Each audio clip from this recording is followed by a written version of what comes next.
from behind. Hoists him to the air. Where's he going? Atomic knee drop.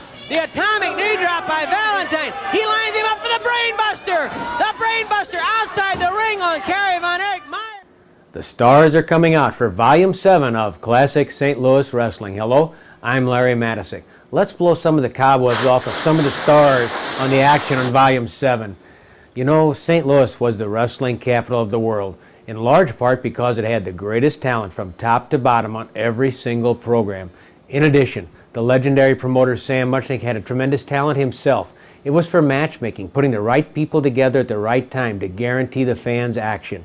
Let's prove it. Let's go back to November 29th, 1981 and see exactly what I mean. Let's clear some of those cobwebs off some more. November 29th, 1981. Here we go. The main event for the Missouri State Championship and title belt. A one fall with a 15-minute time limit. Introducing from Hamilton, Canada, weighing 242 pounds, Dewey Robertson. From Portland, Oregon, weighing 257 pounds, Missouri State Champion Ken Patera. Referee Ed Warren.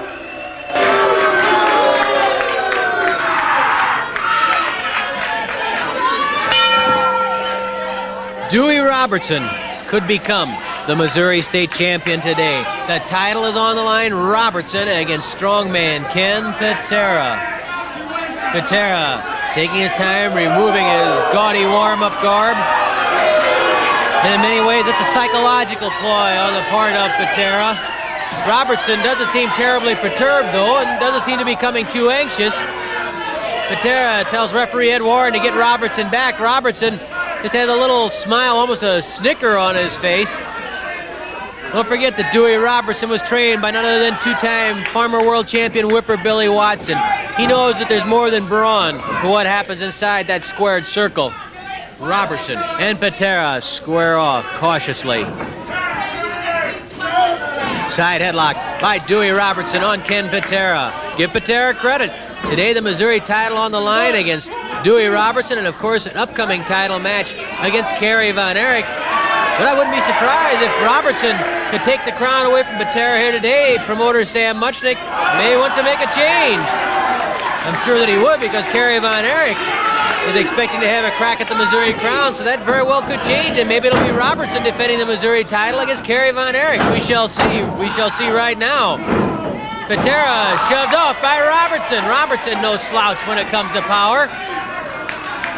Patera, he's a bit unnerved by the strength displayed by Dewey Robertson. Dewey was a tremendous hockey prospect when he was a youngster in his native Canada. Robertson and Patera looking for an advantage along the ropes. Clean break. Robertson steps back. Patera eyes him cautiously, flexes those mighty muscles. Nice arm drag by Dewey Robertson. Patera manages to yank the arm away before Dewey can hook him and come up with an arm lock. Very cautious, not surprising. Both men probing. Patera, is he trying to lure Robertson to him, get him to the corner? Robertson wants Patera to come to him, and Patera says he's afraid of me. In truth, I think Robertson's just using his head. Patera brought out of the corner by Robertson, but now Robertson turned and pushed right into that corner. Oh, Patera misses with a smash, and Patera steps onto the apron. Patera has a count of 10 on the apron, and that's what referee Ed Warren starts.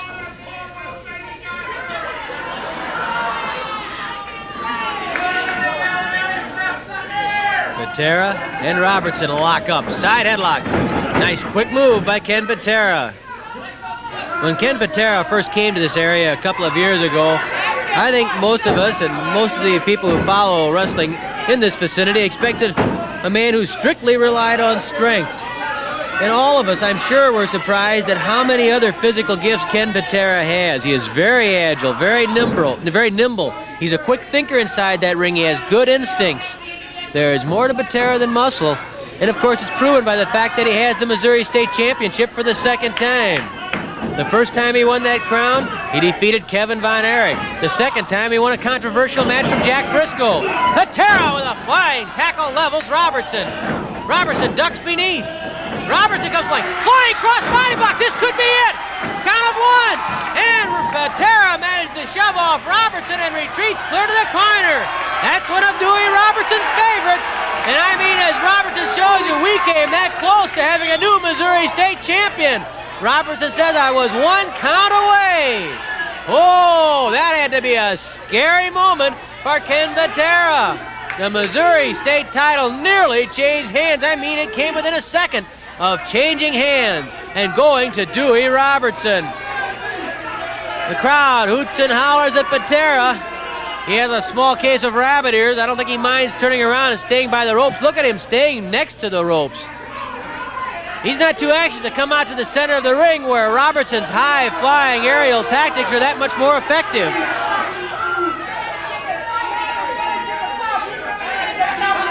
Patera and Robertson prepare to lock up. A test of strength. This should be the forte for Patera. Oh, Robertson, strong as he is, gets in a little trouble, but now he tries to turn it around. Patera still with the edge, but Dewey, keeping his feet, goes down to his knees. 5 minutes have expired, 10 minutes left. Come on, boy, yells Ken Patera to Dewey Robertson. Look at those muscles bulge in the arm, the veins and the muscles in the arms of both Patera and Robertson. Hey, Robertson coming back. Dewey Robertson coming back, and this crowd begins to scream. No question who this audience is for. Oh, monkey flip is backfired. The monkey flip backfires thanks to a beautiful move by Robertson. Drop kick. Down goes Patera. A second drop kick by Robertson. And Patera bails out. How about that Dewey Robertson? Patera tried what would have been a brilliant move, the monkey flip. But Robertson ducked down, used his hips to block the monkey flip, and Patera was then on the receiving end of a couple of drop kicks. Ken has a chair he's threatening to bring into the ring. He slams that down in frustration. Ken Patera is finding out now that the cliche is true. Uneasy is the head that wears the crown, because Dewey Robertson is fired up, and he has been making life a little miserable for Patera, but Patera can never be counted out. He is tough, and he is mean. Make note, Kerry Von Erich. Make note of both of these men, whoever is in charge of the Missouri title after this match. Patera just riveted Robertson into those turnbuckles. Patera trying to punish the back. He lifts Robertson, drives his knee into the lower back of Dewey Robertson. Patera going for a pin, barely a count of one. Elbow drop into the back by Ken Patera on Dewey Robertson. Patera grabs the hair of Robertson. The referee cautions him to let go. Patera moving behind Robertson, lifts him to the air. Atomic knee drop, jamming the tailbone right into the knee. Patera covers Robertson. Robertson has his foot on the bottom rope. And Patera is incensed. He's irate. Robertson using his head. He knew where he was in the ring. That's such a key factor for any top wrestler. He knew where he was, but now he's caught in a bear hug by one of the strongest men in the world today, Ken Patera.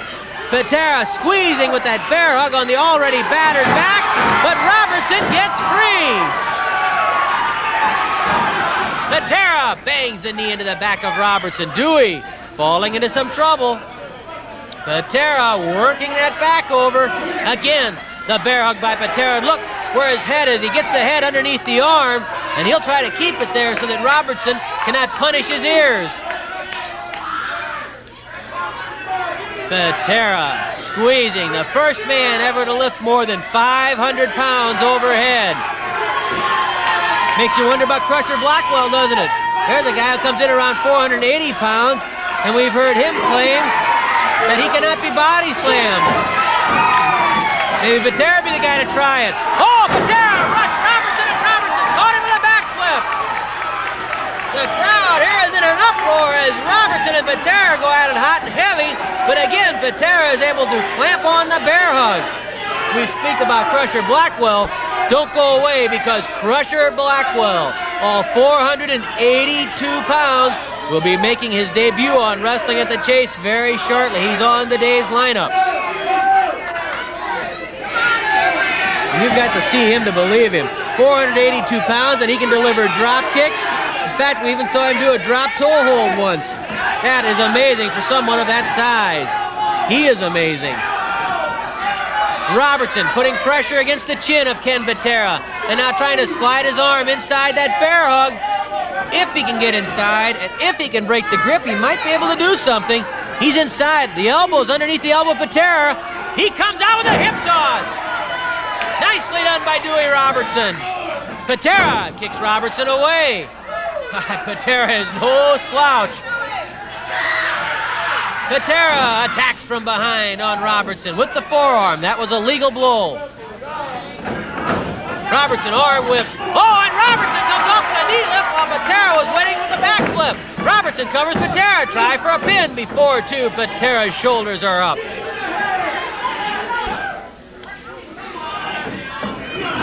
A knee into the rib cage by Patera. Second knee, that one underneath the chin. Robertson stunned. Forearm smash to the head. Robertson fighting back. 10 minutes have elapsed, 5 minutes left. 5 minutes remain. The Missouri State Championship on the line as Ken Patera defends the throne against Dewey Robertson. Robertson has the leg. He kicks Patera in the knee. Spreads the legs. Robertson to the air. Oh, right into the hamstring muscles. Dropping his own knees into the hamstrings on both sides of Ken Patera. Double knee stop against the ears. Patera down. Robertson covers. Count of one. Count of two. And just at two, Patera shoves Robertson off. Patera has run into a buzzsaw named Dewey Robertson. Patera with a headbutt to the stomach. Oh, a chop to the throat, right to the windpipe. I don't know if it was with the inside of the hand or with the extended fingers. It was hard to tell from this vantage point, but it certainly was effective. You don't have to give Patera much of an opening. An inch is as good as 10 inches as far as he's concerned. Any little opening and Patera will take advantage. He tells the referee that he's using the hand, and that's questionable probably. Oh, Robertson blocked that thrust into the corner, and he grabbed Patera's head, but Patera fights right back. And now Patera and Robertson toe-to-toe. Robertson getting the better of it. Patera staggering, and down he goes before Robertson can throw another punch. Oh, Robertson stops right on the head of the Missouri State champion. Robertson working with the boots across the face of Patera. Patera crawling to the ropes. A knee drop to the neck, another knee to the neck, a third knee to the neck of Ken Patera by Dewey Robertson. And the crowd stands and applauds for Robertson. What a tremendous effort by Robertson as he tries to oust Ken Patera as the Missouri State ruler. 3 minutes left, 3 minutes. Robertson catches Patera in the abdominal stretch. The abdominal stretch by Robertson on Patera. If Patera gives up, that Missouri title belt is going to Dewey Robertson. Patera grabbing for the hair, now pulling up the bottom leg. And a hip toss by Patera breaks the abdominal stretch of Dewey Robertson. That was pure muscle there. The muscle certainly does help. Oh, there's Patera with the full Nelson. Can he swing it? Can he make it a swinging neck breaker? Robertson pulls himself to the ropes and then bounces the head of Patera into the top turnbuckle. Dewey Robertson showing us a lot. Even Mickey Garagiola shaking his head in admiration for Dewey Robertson. He is giving Patera a battle. Running body slam by Robertson. This could be it. Count of 1, 2. Patera shoves off Robertson. I see some blood from the shoulder of Patera. He suffered a skinned shoulder and blood is trickling down the arm and the shoulder of Ken Patera. Oh, beautiful move by Patera. This could be it. The front rolling cradle, and Robertson just gets free at the count of 2. Side headlock by Patera. He's thrown away by Robertson. Oh! Robertson's head forward. They collide. Patera trying to keep his balance. Down he goes. Patera, I see Patera. He's bleeding from the forehead, too. A cut across the forehead of Ken Patera. Patera has a scrape on his shoulder. He has a bloody forehead. And he throws a punch at Dewey Robertson. Patera still hanging in there. You think this man is easy to take the Missouri State title away from? You're kidding yourself if you think that. Because Patera is as tough and strong and well-rounded an athlete as there is in any sport anywhere. 1 minute left. 1 minute left. 1 minute remaining. Patera missed with the elbow drop. Robertson sees Patera down there. Giant splash. He covers Patera. Count of 1, count of 2, and Patera gets the shoulder up. Bloody but unbowed Ken Patera just refusing to break as Robertson tries to take the Missouri crown away from him. Patera gouging the eyes of Robertson. Time running out. Robertson has to turn it on. As far as Patera is concerned, a draw is as good as a win because the Missouri crown stays with him. A smash to the back of Dewey Robertson. Patera lifts Robertson. Falling body slam by Patera. He covers the challenger. Count of 2 and Robertson gets away. Both men having their chances in this fantastic battle. Each man has had the opportunity to put the other away and just missed. Robertson with a punch to the stomach. A back-rolling cradle by Robertson, but Patera's in the ropes. There'll be no pin here. There's the bell. The time limit has expired. So the match is a draw, but of course that means that Ken Patera retains the Missouri title, not that Dewey Robertson didn't give Patera everything he could handle. Well, let's make it official, and let's hear from Mickey Garagiola. This is a 15-minute time limit draw. Ken Patera retains the Missouri State champion and title belt. It was a star-studded lineup on Wrestling at the Chase for August 23rd, 1981. This demonstrates exactly why St. Louis wrestling was so special. Harley Race renews his rivalry with David Von Erich on Wrestling at the Chase today. Hello, I'm Larry Matysik, and yes, you heard right. It's Harley Race versus David Von Erich on this program. Of course, you know the feud between Harley Race and the entire Von Erich family dates back a couple of years. Bad blood has sprung up between Kerry Von Erich and Harley Race, and today, David Von Erich versus Harley Race. That's one to stick around for. Mickey Garagiola will introduce the opening bout right after this. Welcome to Wrestling at the Chase, the opening bout, A1 fall with a 10-minute time limit. Introducing from Albuquerque, New Mexico, weighing 240 pounds, Gil Guerrero. From Indianapolis, Indiana, weighing 236 pounds, Spike Hubert. Referee Ed Warren.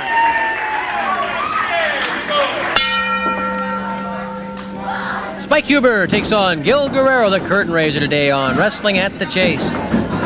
Huber sidesteps the wild rush of Gil Guerrero. Guerrero nearly went through those ropes and ended up in the first row. Guerrero shoved aside again. Arm drag by Spike Huber. Guerrero charges off the ropes. Flying tackle. That one scored. Huber waiting. Hip toss. Guerrero blocks it. Hip toss of his own. Huber kicks out. Arm drag. Fast action. And Spike Huber comes up on top with an arm lock. The crowd liked it. And they like Spike Huber. They like his speed. They like his stick-to-itiveness, I guess you'd call it. They like his courage. He will take on anyone. Never fails to give less than 110%. Once more, the arm drag paid off there for Spike Huber. Spike goes into the double wrist lock on Gil Guerrero.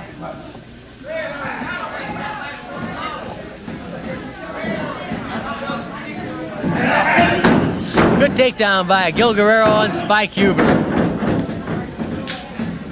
Arm drag. Spike's strong, I'll tell you. It's more than just an arm drag if Spike can really get the leverage behind it.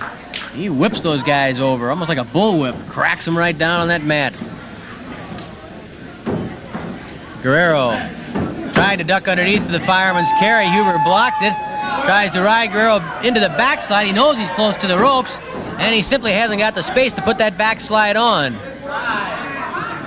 But if nothing else, Huber saved himself one hard bounce by blocking the fireman's carry. Nice takedown by Spike. Guerrero seems a bit puzzled by the whole thing. Now he smiles. Maybe he's found a weakness in the armor of Spike Huber. Maybe he thinks he can fool Spike Huber into thinking he's going to be easy. He won't. Guarantee you that. Clean break by Gil Guerrero. So far, both grapplers have stuck to their knitting. Huber and Guerrero end up in the corner. Ed Warren wants a break. Me and my big mouth. So much for clean breaks. Warren whip into the corner by Gil Guerrero. Guerrero pounds on Huber. Ed Warren stops Guerrero and tells him to let Huber out of that corner. Good work by Ed Warren. Huber goes up on the second rope. He didn't take the turnbuckles. Guerrero charges it angrily. Arm drag. Spike Huber staying in control. As soon as Guerrero started that arm whip across the ring, Huber took a second's thought. Maybe it was instinct. Maybe it's that computer mind that you have to have inside a wrestling ring. Controlled his momentum as he went across the ring, leaped right up on the turnbuckle. Didn't hurt him at all, and he was ready and waiting when Guerrero, angered that his move did not pay off, came charging in. Guerrero cannot escape the clutches of Spike Huber. It's a hammerlock now by Huber. Guerrero first must get to his feet if he intends to counter this hold. That's why Huber's leaning into his back. Huber yanks over, snapping the arm. Huber pulls the arm up along the back of Gil Guerrero. Now Spike hooks his calf against the chin of Guerrero. Ed Warren checks that it's not on the windpipe. It isn't. Spike might be able to roll Guerrero over into a pinning position here. Hooks that arm, getting Guerrero just one shoulder over, but then the other shoulder pops up. Spike has to settle for an arm lock. Hip toss counter by Gil Guerrero. Well done by Guerrero. Huber was a real fine high school athlete, both in football and amateur wrestling. And of course, then he began to date Dick the Bruiser's daughter and came under the influence of the Bruiser. Dick taught him all the good and the bad that there can be in professional wrestling. Spike knew the good parts. He knows about the money. He knows about the crowd response, having the people cheering for you and appreciating your efforts. He knows the thrill it is to be up in that ring, come up with a victory. And he knows the bad parts too, the lonely nights on the road, living out of a suitcase, all the bumps and bruises, having to get in that ring with a broken finger, with cracked ribs. No insurance for these guys, knowing about all the problems. You're your own travel agent. Nobody makes those arrangements for you. The recent air controllers strike. Really the one thing it hasn't put a crimp into is wrestling, because the wrestlers have put in the time and the effort that's necessary to handle a predicament and handle it very well. Most recent card that Sam Muchnick had, there was not a single substitution, yet 10 men had to fly in. Jack Briscoe had all sort of problems getting out of Florida. Dick Murdoch had trouble getting out of New Orleans, but they managed to book enough flights for all the cancellations and the changes that they made it here. They're pros. That's 5 minutes have expired, 5 minutes left. no crying, no complaining. They did what was expected of them. Guerrero tries to come to his feet. It's still Spike Huber concentrating his attack on the left arm of Guerrero. Now Spike hooks the head into the hole. Ed Warren doing some very fine, alert work. He was right in to check the throat. Side saddle suplex by Spike Huber. Call it a salto, if you will. That's how they know it in Europe. Front face lock now by Spike Huber on Guerrero. Once more, the referee right in to check that chin. It's clean. Guerrero complains he's choking. Warren finds out that's not true because his hand fit right over the throat. The pressure's up on the chin and the jaw. Guerrero bounced over the top by Huber. Guerrero taking a close look at Spike Huber. Huber has looked very sharp so far, but Guerrero has made his share of good moves too. There's a wrist lock by Gil Guerrero on Huber. Spike can muscle out of it. He has the power. You can imagine all the hours in a gym pumping iron Spike Huber has done. Instead he goes a little finesse, rolls out underneath. Goes to the legs of Guerrero. Guerrero ducked back and smiled at Huber as though to say, not this time, boy. You're not getting my ankle. Wait, man. Oh, Albuquerque was right there. Just like Mickey Garagiola, a wrestler comes after him in that ring. He's agile, nimble, but not hostile. Thanks a lot. Nah, Mickey, you're a lover, not a fighter. We know that. Ed Warren checking the shoulders of Gil Guerrero. Guerrero scoots underneath the ropes. Why expend the energy necessary to get out of that hold when the ropes were right nearby?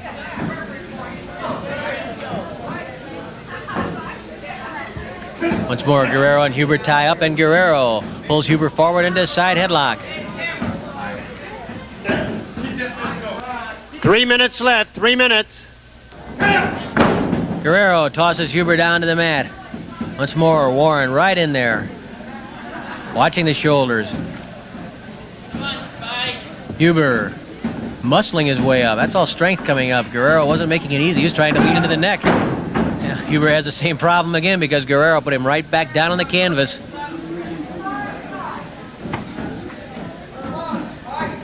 Spike trying to turn over. Wants to get in a standing position. It's always easier to counter from that position, obviously. Down he goes a third time. Guerrero going for a body press. Knowing time's getting a little short, and he might be able to catch Huber by surprise after the bounce. Huber pitches Guerrero away. Both men hit the ropes. Huber ducks. Huber waiting. Lifts Guerrero in the air. Here comes the airplane spin by Spike Huber. The airplane spin. Round and round. Huber stops. Lifts Guerrero. What's here? Oh, that back body drop. I think it's curtains for Guerrero. I'm sorry. Ah, yes, Spike Huber.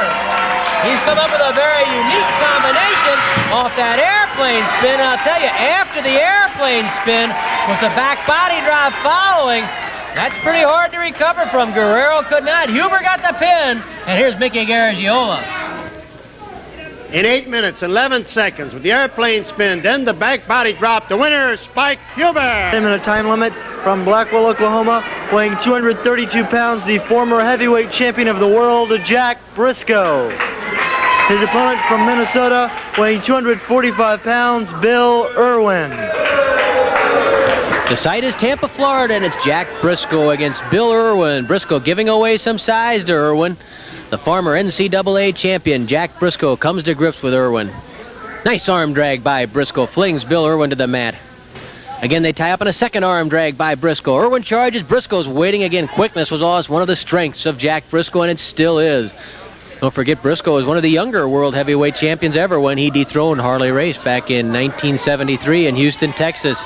Jack was truly a brilliant world heavyweight champion, and he's right at the top of the list right now, chasing Dusty Rhodes in the gold belt. And, of course, what happens when Briscoe and Ken Patera square off in that Texas death match, that could well determine who's going to get cracks at major titles. A lot at stake when Briscoe and Patera go at it in a Texas death match. Anything goes. Falls don't count. The winner is declared. When one man concedes the bout, the referee stops the match due to injury, or someone cannot answer a 10 count after the 30-second rest period between falls. No time limit, anything goes. Briscoe and Patera have been at it before. They've tried to destroy each other. Well, they've really got a chance in a Texas death match. Briscoe working with his knee on the shoulder of Bill Irwin, grinding that shoulder, then twists the arm so more pressure's in the shoulder. Talk about the great scientific ability of someone like Pat O'Connor. Well, Jack Briscoe certainly fits right into that class. Undefeated in high school competition in the state of Oklahoma. He won the state high school wrestling title every time he competed. NCAA champion. He only lost one match in college, a 4-year career. And you know, of course, of his credentials as a professional. Toss in there, too, when he was playing high school football, he was all-state as a fullback. The drop kick there by Briscoe. Irwin brought to his feet by Briscoe. Jack always aggressive, always combative. He goes to the figure four leg lock, on Bill Irwin. What happens if he can get that on Ken Patera in the Texas death match and snap that knee of Patera? That would be interesting. It's Briscoe with the figure four leg lock on Irwin, who submits. And Jack Briscoe, the former world and Missouri champion, has another victory. We're back with more in a moment. The main event, a one fall with a 20-minute time limit. Introducing from Kansas City, Missouri, weighing 253 pounds, former world heavyweight champion Harley Race. And from Denton, Texas, weighing 237 pounds, David Von Erich, referee Charles Veneta.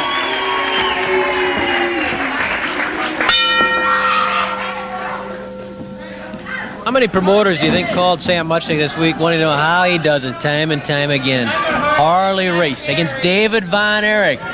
Main event here, main event in Tokyo, main event in Atlanta, main event in Dallas. It's a main event anywhere, I'll guarantee you that fact. Race and Von Erich. And admire Harley Race. Give him the credit he deserves because he's already signed to meet David's brother, Kerry. Race knows that in order to get back at the World Heavyweight Championship. And in order to get another chance at the gold belt, he has to go through the absolute best. And that means people like the Von Erichs. Von Erich with a hip toss on Race. David ducks beneath Race and flips him right over the top. Side headlock, and David Von Erich flings Harley Race down.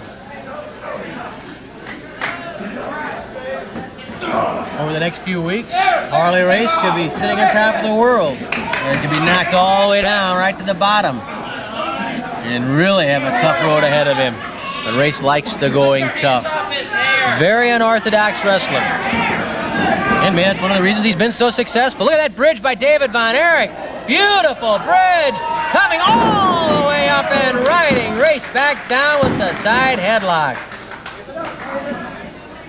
David's tall, but he's lean, hard. Tremendous tendon strength that David Von Erich has, developed through the years of competition on the basketball floor and in wrestling. Don't forget, by the time that David Von Erich was able to walk, his father, Fritz, had him down on the mat. He was stretching him out real good, developing that physical toughness that the body must develop for this business. There are no pads on these guys. They're in there with a pair of tights. When they slam into each other, a 250, 260-pound man, it stings, it hurts. And it doesn't take long if you're going to last before that body gets hard. And David Von Erich has that lean, hard body, as Harley Race has just found out, as he knows from past experience. One of the great rivalries right here, the Von Erichs and Harley Race. You can talk about the Yankees and the Dodgers in the World Series. You can talk about the Blues and the Blackhawks. You can talk about the football Cardinals and the Bears. Talk about any combination of rivalries you want, and certainly the Von Erichs and Race rates right up there. Any Von Erich. And that includes Father Fritz from a few years back. It includes Kevin Von Erich. It includes David Von Erich. And it may very well include Kerry Von Erich. Remember last weekend here on Wrestling at the Chase, Kerry and Race were on opposite sides of a tag match. Kerry's team won it. And then Race came into the ring to help his partner avoid a pin. Kerry Von Erich leaped in, drop-kicked Race right out of the ring and over the top rope.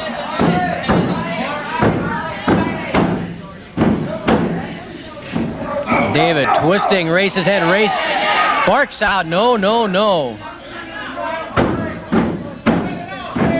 Race knows all about the Iron Claw, that's for sure. He's found out the hard way there, too.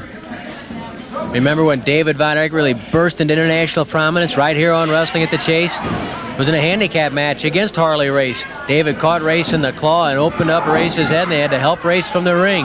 And from that point on, everyone knew that David Von Erich had hit his stride, that he was a force with which to be reckoned in the professional wrestling world.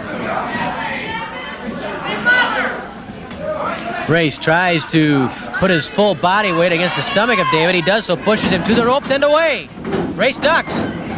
Race waiting with a beautiful drop kick by the former world champion. Beautifully done by Race. Diving headbutt. Von Erich rolled away. Von Erich avoided the diving headbutt. Drop kick by David. Race comes up groggily. Side headlock hit. Race once more trapped to the mat by David Von Erich. Race can do it all. Nice drop kick. But David had enough presence of mind to roll away from the diving headbutt. Race pulls the hair. Charles Venator, the official, slaps that hand off the hair of David Von Erich. Even here you can hear Race struggling, trying to catch his breath after the drop kick and the hard jolt when he was thrown over the hip by David Von Erich. Plus the fact the headlock alone makes it hard to breathe. Look where Race's head is. It's pinched up against the rib cage in the side of David Von Erich. He's puffing right now, yet his mouth is constricted right along the side of Von Erich. David trying to lean over the top of Harley. He'd love to get his body weight over those shoulders and get a quick pin. But Race is probably too cagey, too clever. Been through too many wars to get trapped like that. 5 minutes have elapsed, 15 minutes left. Race tries to push his way up. Race with a punch into the stomach of David Von Erich, but David hangs on to the side headlock. David gives that headlock a little extra pressure, making it that much more difficult for Race to counter. Race almost is always trying to bear hug David into him. He might well try that. Harley has tremendous power in his upper body. His strength is greatly underestimated. Ken Patera may be the world's strongest wrestler, possibly the world's strongest man, but Harley Race, with a totally different method of training and a totally different background, probably isn't too far behind Patera in terms of pure raw strength. That is one very, very strong individual there, Harley Race. Race puts Von Erich on the ropes. The referee orders Race to break it. And a headbutt right to the jaw. Oh, he slammed that home. Race uses his head, uses his body like a battering ram. There's that headbutt again. David Von Erich knocked up against the ropes by Race. A punch to the mouth by Harley Race on David Von Erich. Nobody is more savage when he senses victory or senses an injured opponent than Harley Race. David waiting.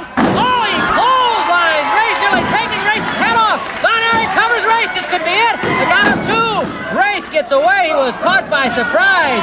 Von Erich clotheslining Race as he came off the mat. Body slam. Tremendous body slam by David Von Erich. He covers Race. Race kicks Von Erich off. Harley coming up slowly.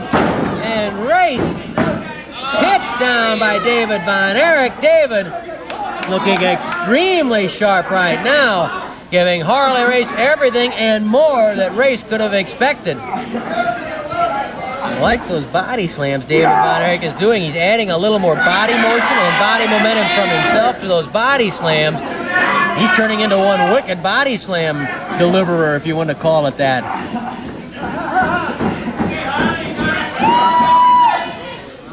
David twists the head of Race.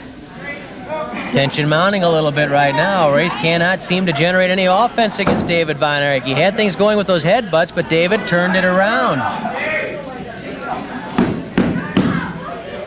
Race slamming the mat.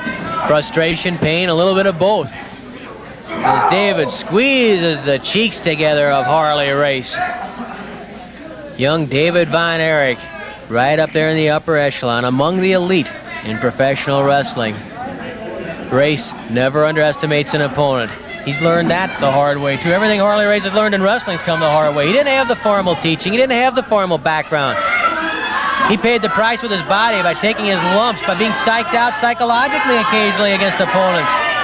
He remembered what happened to him, and he's learned how to use almost everything to his advantage. Race, oh, flying cross body block. He smacks his own chest, his own body into David. David Von Erich stuns something new from Harley Race. And we said he uses his body like a battering ram, and there's a perfect example. Race flinging himself 255 pounds into the air and slamming himself into Von Erich. Headbutt right on the forehead, knocks David clear across the ring. Von Erich has to be seeing cobwebs now, if he's seeing anything. David tries to come back. A second blast to the midsection. Von Erich pounding on the stomach of Race. A hard punch to the head by Von Erich. A headbutt from Race. Dog eat dog now. Race and Von Erich. Flying there by Harley. Race trying to line Von Erich up to a diving headbutt. And he scores with it right to the head of Von Erich.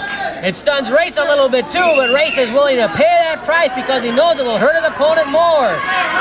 Think of the sheer intestinal fortitude it takes on the behalf of Race to be willing to take the punishment he gives himself, just hurting an opponent. There's the knee drop across David's head. Race covers Von Erich. Count of 1. At 2, David slips away from Race. The crowd begins to yell, "Go, David, go!" Race lifting David. What's he have in my head? Standing pile driver? Maybe a shoulder breaker? It's a standing pile driver. Oh, the standing pile driver. This could be curtains for Von Erich. He gets away again. How's he doing it? Race can't believe it. That standing pile driver has almost always meant victory for Harley Race. Something he's dusted off, but David took the standing pile driver, and he's still in there battling. 10 minutes have passed, 10 minutes left. David blocks the punch and fights back right to the mouth of Race. David surviving the standing pile driver. He covers Race. Race throws David off. Two tough, hard men in there. Headbutt to the abdomen by Race, driving his head right into the lower abdomen of David Von Erich. Race going for the pile driver. He tried the standing pile driver. He has David in the air. Another pile driver delivered from the second way. Oh, David could have sustained a neck injury from that pile driver. That's two pile drivers from different angles that Race has scored with. Race still not content. He's not going for a pin. He stops right on the chest of David Von Erich. Race knows it's going to take more than the pile drivers. Harley going outside the ring. Crawling up on the ropes. Race up on the ropes to dive on David, but David's there. He grabs Race. David has Race's body in control. If he can lift him off and slam him. Oh. The crowd screaming. A tremendous battle between Race and David Von Erich. Two pile drivers and David's still in there. Flying elbow drop by Von Erich. Von Erich covers Race. And that two, Race throws Von Erich off. David again, the flying elbow drop, and Race rolled away. Don't ever count him out. Don't count out Von Erich. Don't count out Race. Neither man will break. David missing the flying elbow drop, and Race rolled away. Race grabs the side saddle suplex. The side saddle suplex by Race, who's a master of all methods of suplex. Race lines up David, flying elbow drop, and David got out of the way. Race waited a second too long. He thought that David was a bit grabbier than he was, and David managed to get out of the way. Race won't stay down. Huh, what more could you ask for? What a battle, what a confrontation between Race and David Von Erich. David pitches Race to the rope. Flying tackle, they both crack heads, and Race goes right out of the ring and down to the floor. Both men down. Race outside the ring, David inside the ring. The referee counting on Race, a heavy collision. Both men groggy anyhow from the wear and tear of this tremendous battle. Race trying to regain his bearings. Before the count of 10, David was on his feet inside the ring, so he avoided being counted out on the mat. He was up at 8. Race has 20 outside on the floor. Race reaches inside and grabs the leg of David Von Erich. Race pulls David outside the ring. Look out here.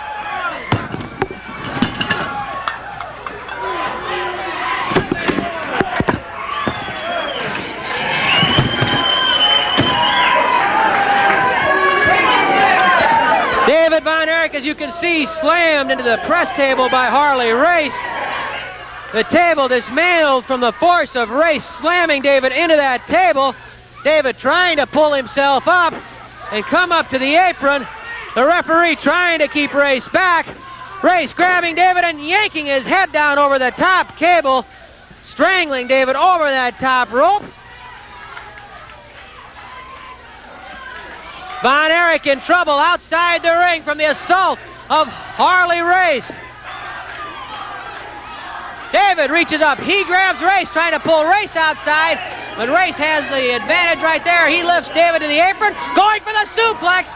The suplex, but David gets away from it. Back rolling cradle by David Von Erich on a 1 and a 2. Race gouges the eyes of David Von Erich. What a fantastic match between Race and David Von Erich. Everything that Race has dished out, David has been able to withstand and still come back and put Race in all sorts of trouble. David fighting back toe-to-toe, Race and Von Erich. David getting the better of it right now. He's going for the pile driver on Race. David Von Erich gives Race a pile driver. Von Erich with a pile driver on Race. David covers Race. Race puts his leg on that bottom rope. Oh, that experience, that instinct. Race always knows where he is. David angrily goes astride Race and pounds on Harley. 15 minutes have passed, 5 minutes left. 5 minutes remaining. David Von Erich tosses Race and puts on the claw. There it is, the Iron Claw. The Iron Claw by David Von Erich on Harley Race right in the middle of the ring. This could be it for Race. David grinding in with that Iron Claw on Race. Race trying to get to the ropes, reaching out for the ropes. He may not have enough left to get there. He may not. He grabs that rope and pushes Von Erich into the ropes. The referee forces Venator to break the iron claw. Forces Von Erich rather to break the iron claw. Race hanging on to those ropes. Oh, he saw that stomach exposed. Race spotted that stomach exposed and drove the headbutt in there. Harley blinking, his eyes look glassy, but he still knows where Von Erich is. He scored with a punch. Von Erich fighting back. Race and Von Erich both showing the signs of this grueling duel. Neither man able to come up with the right combination to put his opponent down. Oh, did Race ever slam that head in there to the jaw of Von Erich? I don't think David's going to be eating steak tonight. He'll be sipping through a straw. He's taking some shots to the jaw from Race. Race going for the suplex. Race gets it. The suplex by Race. That's Race's favorite. When he's in the most trouble, he'll try that suplex. Race going up on the second rope. He's legal from there. He's legal. He's lining him up for the diving. That it misses. David rolled away. David going up on the ropes himself. David's legal from there. Giant spots the claw. No, he went for a diving claw. He has the claw on Race. 3 minutes left. 3 minutes. For the second time in this fabulous battle, it's David Von Erich with the iron claw and Harley Race. Race trying to get away, looking for those ropes again. David kicks the hands off the rope. David kicking the hands off the rope. He has Race in the middle. There's plenty of time left, still over 2 minutes remaining. I don't care how tough Race is, I don't think even he can hang on under the stress of the iron claw that long. Race grabbing the referee, and Race! Oh, Race slamming the referee, Charles Venator, into David Von Erich. Venator cracked his head into the jaw of Von Erich. Von Erich pitched through the ropes and out of the ring by Race. The referee is down and injured. Race going outside the ring after David Von Erich. David stunned after hitting head first with the referee. He's going for a suplex outside the ring on the concrete floor. Oh, Race with a suplex on David Von Erich outside the ring. Of David's been hurt. His legs quivering. He's been hurt. The referee calling for the bell. I'm sure he's going to disqualify Race for slamming him into Von Erich, but that doesn't no way justify what Race just did to David Von Erich. Race going up on the top rope. Race slapping at Venator. David Von Erich has been injured. Down on the floor, badly hurt. He's holding his shoulder. Here comes Kerry Von Erich. Von Erich pushes Race into the ring. Kerry Von Erich shoving Race away from the Venator and also Von Erich. Kerry ripping off his jacket. Kerry Von Erich seeing what has happened to his brother. Kerry Von Erich after Race. Kerry drops Race. Race diving out of the ring, falling into the table, crawling behind our table to get away from Kerry Von Erich. Race crawling behind the table. David still down on the concrete. Here comes Bobo Brazil. Spike Huber. David has been hurt. Kerry Von Erich looking hard at Race and Race. Heading to the dressing room.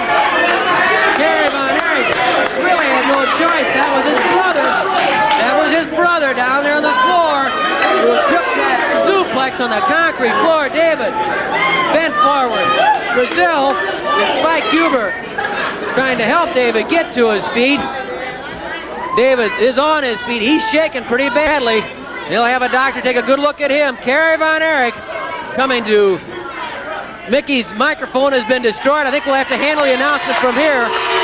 Charles Venator coming down the steps. Charlie, disqualification for Disqualification because Harley is missing. Slammed him into you. Okay. Okay. Charlie a little groggy right now for handling the referee, but the match does end in a disqualification. David Von Erich is the winner, and we'll be back with more after this. The third match, a one fall with a 10-minute time limit. Introducing from Jonesburg, Arkansas, weighing 232 pounds, Tim Leonard. From Denton, Texas, weighing 248 pounds, Kerry Von Erich.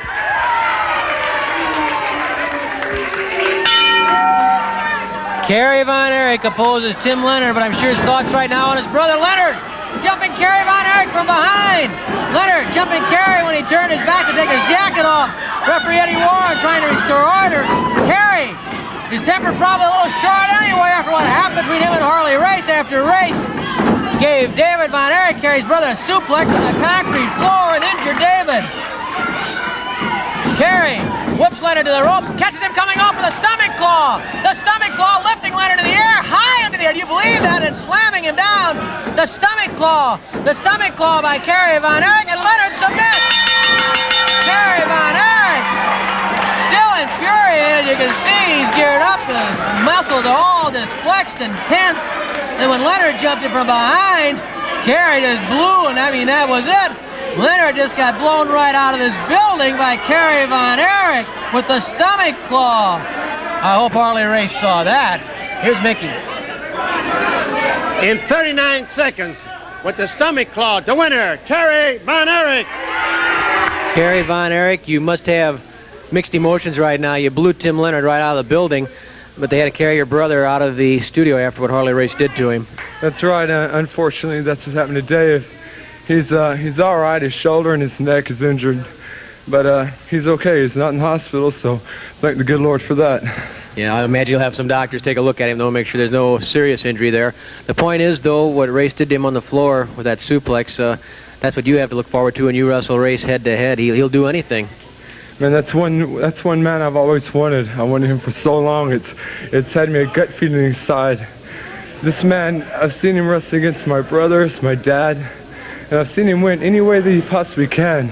And so Harley Race, I'm going to wrestle you any way I possibly can. I'm going to beat you any way I possibly can. I'm looking forward to that match, Race. Of course, you know from Race, though, sure, he's rough and he'll throw the rule book away, but his fundamentals are good. He's a good defensive wrestler. You have to be careful. You can't let your temper run away. Well, Harley Race is one of the finest wrestlers in the world right now. Of course, just lost the title. I feel confident one day he'll have it back. But hopefully I'll have it back before him and he'll be defending against me. I'm looking forward to the match, like I said. I'm in the best condition I've been in all my years in pro wrestling. I'm quicker, I'm faster, and I know all of Harley Race's weak points right now. And of course you also know that this match alone could catapult you into a crack at Dusty Rhodes. Oh, for sure. If I beat Harley Race, I should be the next man in line for the World Heavyweight title, which is our lifelong goal. Well, Kerry Von Erich has certainly made his presence known. I know you want to get back and check on David. Thanks for taking the time to talk with us, Kerry. Thank you, sir. Kerry Von Erich, mixed emotions today, that's for sure. But he certainly let Harley Race know that he was around, and so did Kerry's brother, David. The final match, most falls to curfew. Introducing from Benton Harbor, Michigan, weighing 285 pounds, Bobo Brazil. And from Memphis, Tennessee, weighing 230 pounds, David Price. The conditions, most falls to curfew. The opponents, Bobo Brazil and David Price. Brazil pushes Price to the ropes. When Bobo Brazil came by on his way to the ring, he says, I would think they better take David and have a doctor get a look at him. Which I'm sure they will. They'll check after what happened when Harley Race gave David Von Erich a suplex on the concrete floor. After Race had been trapped in the iron claw right in the middle of the ring and looked in desperate trouble. It looked as though Race was just about finished. But then Harley reached out, grabbed referee Charles Venator, and drove Venator into Von Erich. With the referee down, Race then pitched David Von Erich outside the ring, gave him the suplex on the concrete floor. Then he crawled up on the top rope. He was arguing with Venator. I'm sure Kerry Von Erich, seeing on the closed circuit sets that are in the dressing rooms, realizing that David had been hurt, and seeing that Race was up on the top rope, knowing the situation was out of control, had to be afraid that Race might be ready to jump on his own brother, on David. So naturally, Kerry came down to look out for his brother, and Bobo Brazil and Spike Huber also came out to see if they could help in restoring some order. The official verdict, Race disqualified. The result, well, a lot of anger on the part of Kerry Von Erich, I'm sure. And certainly a score that David Von Erich will be looking to settle along the way against Harley Race somewhere. And I'm curious about Race's point of view. Beleaguered, certainly right in the middle of everything. He had a terrific match with David Von Erich. He got into trouble at the end. Now he's got to step right out of the frying pan into the fire against Carey. And you saw what Carey did to Tim Leonard. Think how psyched up Carey's going to be when he squares off with Race. Think how psyched up Briscoe and Patera are going to be. And they get in that ring with no rules, essentially. No strangling. That's about it. Anything else goes when Briscoe and Patera lock horns in the first Texas death match in St. Louis since March the 25th of 1977. Sam Muchnick had said he would never again present a Texas death match, but only through the pleas, the arguments, the good arguments of Jack Briscoe and the stature that Briscoe has in the wrestling business. Because of all that, Sam Muchnick has lifted his ban on Texas death matches, at least in this one instance. So Briscoe and Patera in a Texas death match. Anything goes. The winner declared, essentially, when one man cannot go on. 5 minutes left, 5 minutes. Bobo Brazil dropping Price with an elbow smash to the top of the head. Knee lift by Bobo Brazil. That sends Price flying. Brazil twists the arm and Price cries out. Interesting contrast on that upcoming card. You have the death match. Virtually anything going. You have the bad feelings between Kerry Von Erich and Harley Race. That certainly won't be any Sunday school picnic. Then you got a match in there, Pat O'Connor against Billy Robinson. Two of the finest scientific wrestlers ever to step inside a squared circle anywhere. Robinson and O'Connor. That'll be something totally different, and I guess it gives you a touch and a taste of everything on one program. Sergeant Slaughter coming in, big and mean. Von Roschke there, Rufus R. Jones. Look at the day's card here on Wrestling at the Chase. Look at the names. Look at that main event. Harley Race and David Von Erich. Here's Bobo Brazil against a tough young customer, David Price. Price pounding on Brazil. Brazil pounds right back. That's one big man. He's about 6'6", comes in around 285, 290 pounds. Bobo, a native of East St. Louis, of course. Well, he makes his home now in Benton Harbor, Michigan. That punch spins David Price and drops him. Bobo was a tremendous baseball player before he went into wrestling. Played first base, had great power, obviously. Bad hands. Did you see him play? No, but I'd say he must have had bad hands, but he's got good hands in that ring, the way he's They're so chopping big. around. Oh, my God. Taking a baseball, make it look like a golf ball. It's a good target to throw to, too, at first base. Yeah, that's for sure. I think Gary Templeton can find him, don't you? He better move like Keith Hernandez. Brazil giving David Price a taste of his own medicine. That upsets Charles Venator, who's had a pretty rough day anyhow. Give the referee some credit. He took a hard bounce himself when he was thrown into David Von Erich. In fact, when he left the ring, he was still trying to regain his bearings, but he realized what had happened, that it was Race's fault, and he made the correct decision. He made the right call. He disqualified Race. Brazil's head slammed into the buckle. Slammed there again. I don't think Bobo's too impressed. 3 times is the charm. Oh, Bobo takes a look at him. He wanted to nail him, and Price goes scooting across the ring and says, wait a minute. He was trying to get his hat size that time. Did you see the eyes on Bobo? Mickey almost fell off the chair. No wonder Price ran across that ring. I think Bobo was a little upset. Price tentatively reaches out that hand, and Brazil brings Price right out of the corner. 2 minutes left, 2 minutes. It's most falls to curfew between Bobo Brazil and David Price. No falls yet. Brazil tosses Price to the ropes, ducks underneath, rolls over. Price still flying over the top. Brazil winning with a hip toss. A lot of strength right there. Bobo took him off his feet with one arm, and Price comes in around 230 pounds. Bobo grapevines the leg side suplex. Nicely delivered by Bobo Brazil, the side suplex. He shoved off the top, though, Brazil is, by David Price, hanging in there after that hard side suplex. Bobo grapevines the leg a second time and slams Price down. That might turn the trick. Oh, hey, Price, tough boy, hanging in there after 2 side suplexes. Price throws a punch in the midsection. I think he's doing it on instinct now. And so he's just flailing away. He arm whips Brazil into the corner, charges in. Brazil catches him with his legs. Oh! That's a way to get a headache. The heel right into the head. 1 minute left. 1 minute. The headbutt from Bobo Brazil. Brazil levels Price with the headbutt. He's on top, and he has the pin. Bobo Brazil with the headbutt. And you have to give David Price a little credit. He hung in there after those two side suplexes, and he really put the pressure on Bobo Brazil, but Brazil had it when it counted, and that headbutt finished it off. Tough guys could spark the action on Wrestling at the Chase, and two of the toughest were Bulldog Bob Brown and Baron von Raschke. What happened when they tangled on July 19th, 1981? The main event, a one fall with a 20-minute time limit. Introducing from Winnipeg, Canada, weighing 245 pounds, Bulldog Bob Brown. And from Germany, weighing 275 pounds, Von Raschke, referee Lee Warren. Mickey Garagiola dives out of the ring, and it's Von Raschke against Bulldog Bob Brown. They went at it almost before the introduction. Raschke yelled something at Brown before the introduction. Brown went right after Raschke, and he dived out of the ring. Brown pops Raschke in the head. It's Bulldog Bob Brown and Von Raschke, and there goes Raschke outside. Raschke trying to regain his composure outside the ring. I don't think he's too happy about things here. Well, tell him, Mickey, for crying out loud, do something. You can't talk. Can you breathe? Do you need a doctor? Mickey's checking his pulse against the stopwatch. And I think he's going to come out at about 186.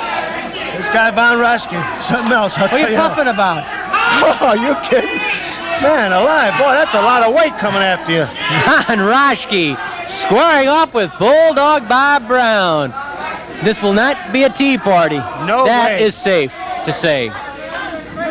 Raschke and Brown tie up. It's a side headlock by Brown on Raschke. Nobody will be pulling hair in this match. Brown squeezing Raschke's head. Raschke reaching into the grip. Maybe he can break it. Come up with a wrist lock. No. Brown really squeezing. Brown hits the ropes. No, he doesn't. Brown hung on with that side headlock. Raschke tried to throw him away, and Brown was too strong. Raschke couldn't throw him off. Some power demonstrated right there by Bulldog Bob Brown.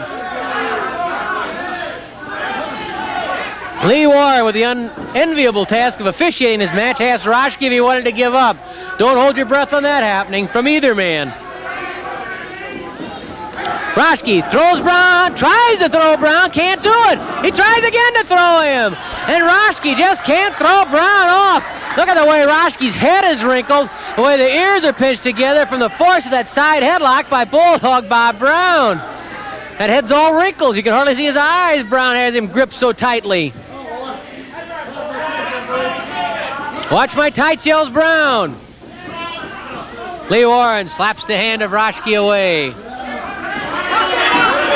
Brown threatens to bust Raschke right in the mouth.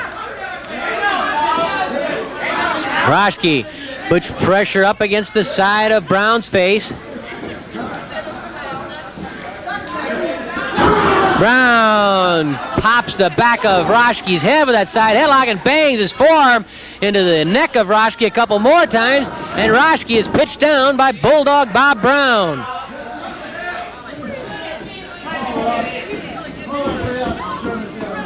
Ask him again, says Bulldog Bob Brown. Talk won't count in this one. And Brown knows that full well in any match. It's not what you say, it's what you do. Count up two. Brown struggling to keep that shoulder up. Lee Warren spotted Raschke pulling the tights, and so he pushed Brown right over up on top. That's the good way for the referee to control the match. I can remember Joe Schoenberger doing that many times. Joe, of course, timekeeper and one of the best referees ever to step inside that ring. And he's done a fine job tutoring Lee Warren and his brother Ed. Lee quickly developing into one of the top officials in the country. Count of two on Raschke. And watching Joe work the timekeeper's table on the side of the ring there, I tell you, he wants to get right into that ring, and he's always coaching these two boys, the Warren boys. He wants to, he misses it a lot. It's in the blood. Lee Warren again making sure that Bulldog Bob Brown does not lose his advantage unfairly by Raschke pulling tights. I think all our referees are well respected by these wrestlers. Eddie Smith, Lee Warren, Charlie Venator, Joe Tangera, right. Chuck Riley, every one of them. They do a terrific job. And Ed Warren, they all do an excellent job. They expect respect from the wrestlers, and they get it. And they give respect to the wrestlers. You know, nobody ever paid to see a wrestler disqualified. And there has to be a certain amount of leniency in professional wrestling. It's a rough, tough sport. You got big, strong men colliding in a small, confined area. The time limits are short. They're going to go all out. So when a disqualification is called for, you make it, but that doesn't mean that you want to do it bang right off the top. If you want to be technical, Roschke and Brown could both have been disqualified for something by now, probably. But that's not what people want to see. They want to see enough leeway and enough leniency that the wrestlers can do what they do best, to demonstrate their toughness and their different abilities. And if a disqualification is called for, if something gets too far out of line, the referee makes that call. Flying tackle by Brown. Side headlock. Roschke's down. 5 minutes have elapsed, 15 minutes left. Roschke lifts his shoulder after the count of 1. Look how Brown is twisting the head of Roschke, too. He's not just letting it lie there, but he's pulling the head up, twisting it sideways, so there's pressure in the neck, too. Great opportunity for Bulldog Bob Brown, a great opportunity for Von Roschke. A lot of lucrative matches could ride on the result of this one.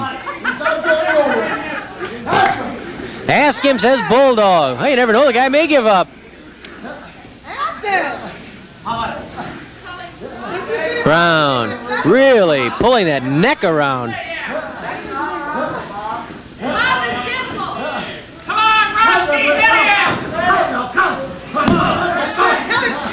Bulldog Bob Brown's had this side headlock for over 4 minutes now on Von Roschke. But it points out something. If it's working, do it. And sometimes the thing that looks the simplest is doing the most good. Von Roschke's caught a side headlock. He's having trouble breathing. He's perspiring. He's getting that sweat in his eyes. That's stinging like the devil. You can bet his ears are pinched together. It's a simple hold, but it's tremendously effective. Look how Brown has it applied. He has that forearm bone right against the ear of Roschke. That hurts. The simplest things are sometimes the best. The simplest thing to apply might be a cradle. And how many times have you seen big, important main event matches end with a cradle? Brown says, I think he said yes, he gives up. Warren says, no, he didn't. Ed Brown is something else. He's thinking all the time. Now, Roschke's having a lot of trouble getting out of this side headlock. You can see that, obviously. It's taking its toll on Roschke. Roschke trying to straighten Brown up. Bounces him against the ropes. Throws him away. He misses with the claw. A kick to the stomach from Brown. Back to the side headlock. Roschke, an early attempt with his favorite brain claw. Brown ducked beneath it. Kicked Roschke right in the stomach. Good science there. Then put the side headlock on and rode him down. Can't believe the way that ear's punched together. He's going to have 2 cauliflower ears when this one's over. Look at that ear. Look at that head. Brown keeps hollering. You got anything to talk about? What do you think you've been doing? Roschke hasn't got anything to say, I know that. I wouldn't either if I had my ear like that. Let me tell you something. If he got you in a headlock like that, you'd look like your brother on top. Oh, that's a good one. That's a dirty one, too. That's a good one. He'd pop those hairs right out. Look out. Atomic knee drop. The atomic knee drop by Roschke.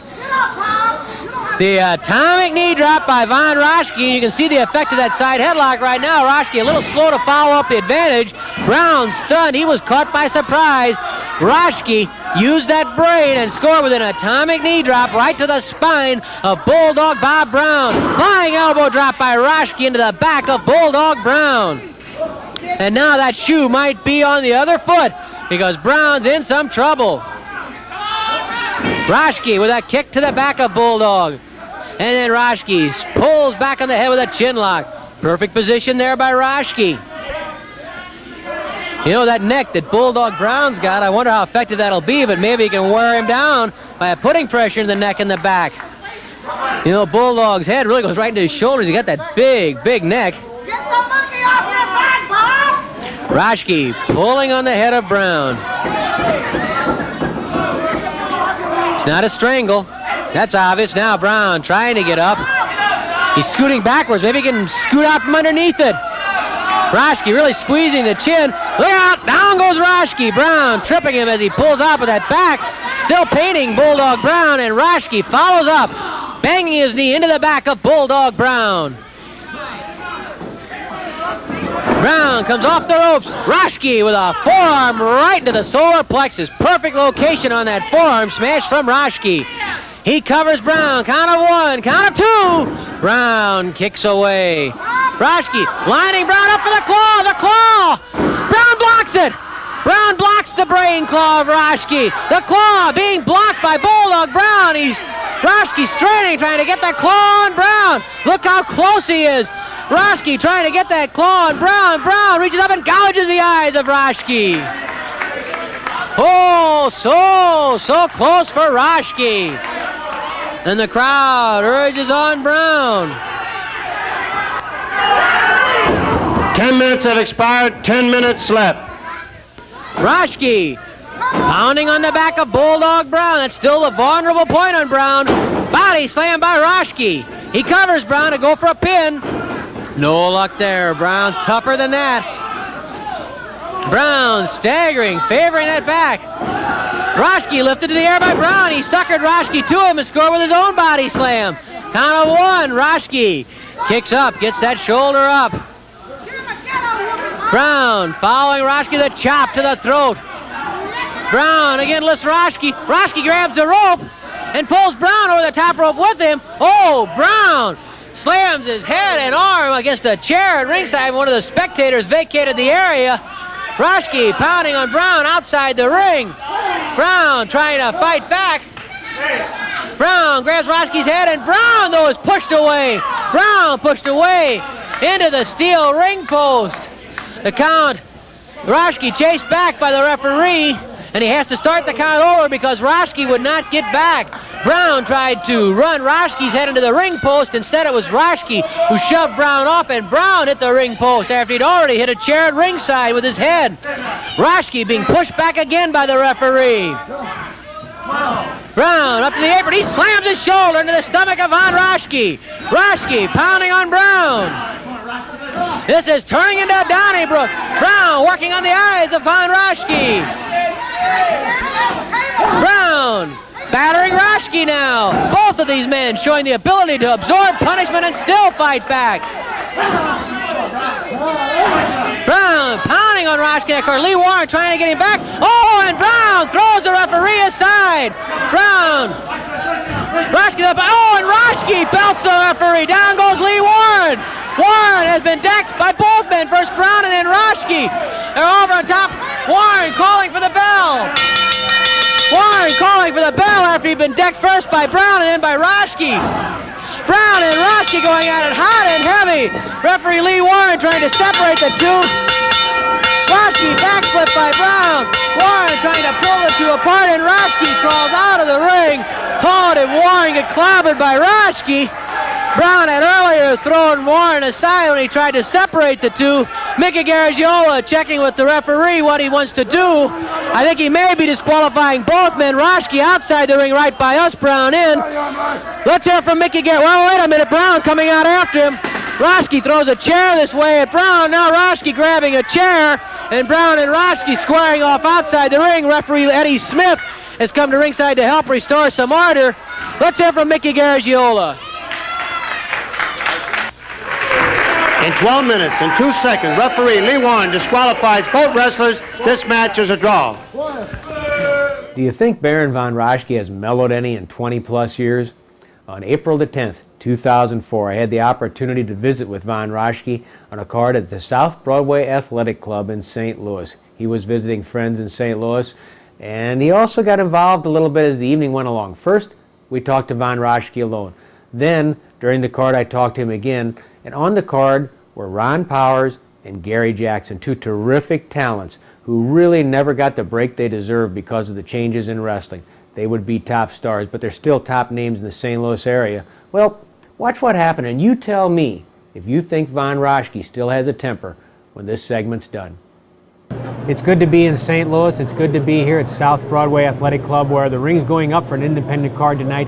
But most importantly, it's good to be here with one of the most colorful characters who ever stepped foot inside the squared circle of St. Louis, Baron von Raschke. That's all the people need to know. How you doing here, Larry? How could people boo you when you were such a colorful character? Boo me! Did they boo you? They just didn't understand, did they? Well, I was probably one of the most understood wrestlers in the profession. you talk about misunderstood. And I'm going to be honest right now. Misunderstood, well, it's partially our fault. When we talked on Wrestling at the Chase about Baron von Raschke, we overlooked Jim Raschke and the things that he did at the University. That's you, Bubby. That's you. Remember back at the University of Nebraska when you were with Monty Kiffin, probably the most highly paid and most recognized defensive coordinator in the National Football League today, the sport you guys played together at the University of Nebraska. That's right. I played football at the University of Nebraska. I also wrestled at the University of Nebraska, Monty Kiffin. A lot of great teammates on that early Nebraska team. Not a lot of success back then. Pat Fisher, who played for the old Big Red, was on that team, wasn't he? Pat Fisher, Mick Tingelhoff, Ron McDowell, Carol Zaruba. There were a bunch of guys that went on to be professional football players. You were an offensive tackle? Are you playing both ways? I was very offensive as a tackle and also in the dorm. I can imagine. Now you A also, lot of people couldn't stand me. yeah, but you also wrestled. And we also were misunderstood about that because you had a tremendous amateur record. Tell us about it. Tell you about what? Tell us about what you did in the Big 8. Well, I won the Big 8 championship back in and that was a very good year, by the way. Oh, okay, that was a good year. Yeah. My only exposure to professional wrestling back when I was in high school, my best friend Terry Turner played baseball. And one summer he got a new glove from his dad, and he said, "Look, Raschke, look, this is my new glove. It's the Mitsu Arakawa model." He said that because it was made in Japan. That's back when things made in Japan were popular. Anyway, that was my only exposure to professional wrestling. I represented the USA on the world's team back in 1963, and I was the second American to ever place in Greco-Roman wrestling. I got third place at the World Championships in Helsingborg, Sweden. Go on, finish this story. How did we get to pro wrestling? Aren't we there yet? We're getting close. Vern Gagne had me drive up to Minneapolis, and that's how I got involved in professional wrestling. And when did you first develop the persona, the character, the personality in the ring of Baron von Raschke? That was another famous wrestling name that helped you get started at that point, wasn't it? That's right. I was, Vern Gagne showed me the basics of professional wrestling. Some other people like Wilbur Schneider worked out with me, and different people that he had going through his area at the time. And my first job in professional wrestling was I set up the ring. Just like this Just is like happening that. right now. Yep, I just got done, by the way. That was a very good job. I set up the ring, and I after a while, I got to referee some of the matches, and part of my job was on Saturdays. They'd have television matches at a studio. I'd set up the ring, and then they'd have me watch all the matches and all the interviews. And they'd put me in the control booth where the director hung out. TV monitor, about 5, 6, 10 TV monitors. The director said, camera A, camera B, however he did it. And I'd sit there and I'd watch in this dark room, not paying attention to everything. But anyway, after several weeks of doing that, all the wrestlers would go to the ring. They'd walk past this open door of the director's booth and wouldn't pay any attention to me. And why would they? Anyway, Just a kid breaking in. every once in a while, this one guy came through and he'd look in that room, and after a week or two he looked in and he says, "You would be a good German." And I was a young kid and I didn't know how to respond. I was shy, bashful, backward. And the guy actually scared me is what happened. That was Mad Dog Vachon, right? Hey, you're getting ahead of the story. Oh, okay. This happened Sorry. 2 or 3 weeks. And Okay. eventually I said, Yes, I am a German. That's my background is German. My parents are German, so That's German. So one thing led to another. He says, why don't you come to Quebec, Canada with me and be my partner? And I did, and he wanted to call me Baron von Pumpkin. I don't know why. So I said, no, thank you. I'll just stick to my name. So I went up, I became his partner, and he taught me a lot about wrestling, about how to make money in the professional wrestling ranks. And back in those days, word spread fast when a young talent came around. And by October 4th, 1968, Baron von Raschke came to St. Louis at Kiel Auditorium to wrestle Pat O'Connor. But you had a little trouble getting into the ring, didn't you? Well, actually I did, Larry. How'd that happen? It's a many-pronged problem. I was new to the area. I hadn't been to the Kiel Auditorium in my life, hadn't been to St. Louis, hadn't even been on an airplane that much. Here I was in St. Louis on my own. I go to the building, they tell me who my opponent is, they showed me how to get down to the ring. The dressing rooms are up here in the Kiel. You had to go down a flight of stairs and into the hall. And they showed me that little thing. Well, I got up there and I got dressed in my German suit. That's what I called it. I got dressed in my German suit, got all prepared for the match. One match went by, another match. I didn't go down and watch the matches, so I just knew that hallway led down to the arena. So I took off my glasses. I could see about this far without my glasses, right? A foot. Maybe. I thought that was a foot. No, it's your face. My nose. Anyway, I walked down to the arena and I see my opponent walking down ahead of me. He goes straight out into the crowd, into the ring. So I figure if he goes that way, I have to go this way, the opposite direction, go into the ring from a different aisle, because that's the way most buildings were. One wrestler would go in from one side, the other wrestler would go in from the other side. There's enough pulchritude right here. Anyway, I stumbled across this big opera stage, fumbled down the steps, found the door, cracked through the door. I was into the arena. I heard the roar of the crowd, and I was on the wrong side of the building. Nobody had ever gone into the ring from that side, as far as I know, or probably ever since. I approached the ring from the wrong way, got in the ring, everybody was booing and hissing, and treated me like I was a real jerk. And that's how I got to be misunderstood.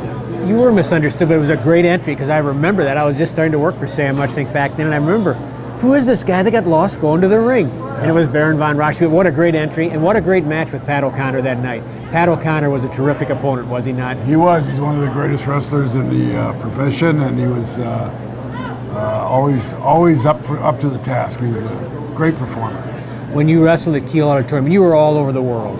You wrestled everywhere, you headlined everywhere, but in Kiel Auditorium, wasn't that ring about the hardest ring you were ever in your life? It was like this concrete floor. Everybody hated the ring at Kiel, but Sam Muchnick, he had to stick to it. Stuck by his guns. He wouldn't change it for anybody. It had a padding like this, and I think that was made of concrete also. You took a backdrop on there, you felt it. Only Dick the Bruiser, who never fell down, could stand that ring.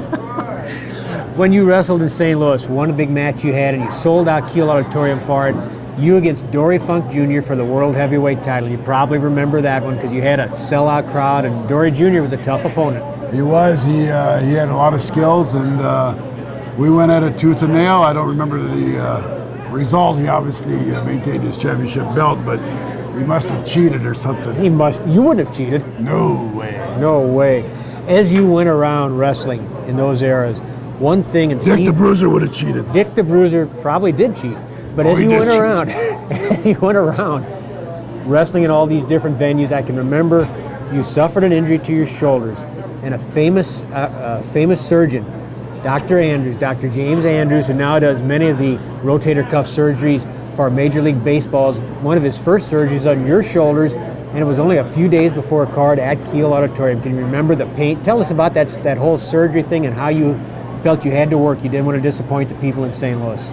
Well, I had both of my shoulders were bad actually, and I had one done at one time, and then about 4, 5, 6 weeks later, I think he said I could have the other one. That's how I had it both times. Eventually, I think this is the first shoulder we're talking about because I learned a lesson. But like you said, Dr. Andrews was a practicing physician then. I was one of his early models. He found out how. Actually, he did a good job. I used to be only able to raise my shoulder this high. After he was done, I could raise it this high. But anyway, no, he did a great job, and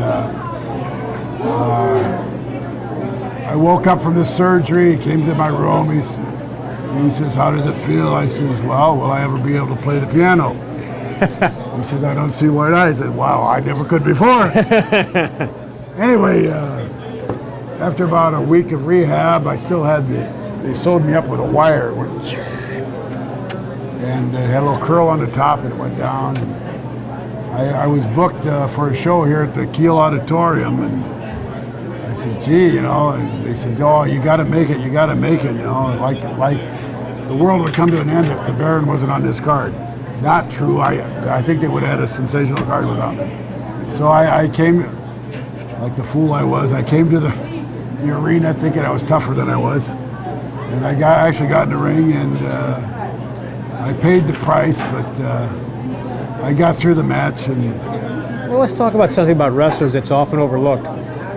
You don't have hospitalization. You didn't get paid when you wrestled. You didn't have a trainer to take care of you. A wrestler is an independent contractor.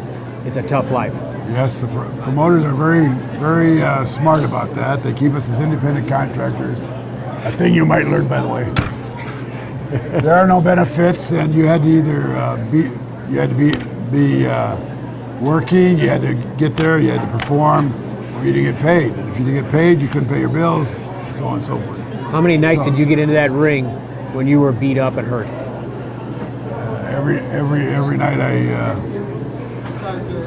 Every night I was booked, I showed up and I performed it to the best of my ability. And that's I don't know if it was a code or a credo, but most of the wrestlers abided by it. And Baron von Raschke, of them all, did that 110% in that ring every night. Baron, it is a pleasure and an honor, my friend. Oh! That's all you need to know, Larry. And it's all you need to know until you see this match. We're going to go back to wrestling as Baron von Raschke. Once again, a pleasure to be here at South Broadway Athletic Club. Eddie Smith was one of the best third men in the ring we ever had at Kiel Auditorium in the arena. He was in the ring for many of the matches this gentleman had, and he has some great ones against Dick the Bruiser, against Dory Funk Jr., against Pat O'Connor. Ladies and gentlemen, welcome the master of the brain claw, Baron von Raschke. And that is all you need to know. I think the Baron's back in St. Louis. Yeah, it is good to be back. Talk about that Eddie Smith, Easy Eddie they called him. How come he never let me get away with anything? But that Dick the Bruiser could break all the rules. Eddie, what do you have to say about that, Eddie? Not true. He says it's not true. You can count on Easy Eddie for a straight answer, Kensha. Baron von Raschke, it's great to have you back here. That claw really originated in St. Louis. I think you beat Pat O'Connor with it. It was a great weapon for you over your career, wasn't it? Well, it has been a successful hold for me. It's one of the holds I used, and I was so successful with it, I had to almost use it in every match. But I'd always set up my opponents with a lot of other moves. So you can't just be like a one-dimensional wrestler. You have to know a lot of things about a lot of holds. You mentioned Pat O'Connor, the master of the sleeper hold.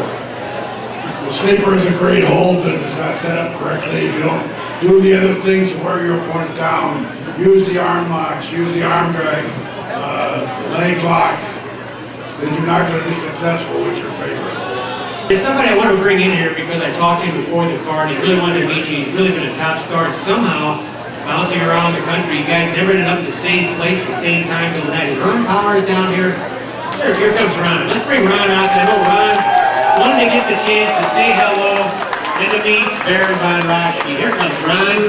Johnny Powers. No relation to Johnny Powers. Ron Powers, Baron. Ron, nice to meet you. Baron, you've always been a cornerstone in this sport.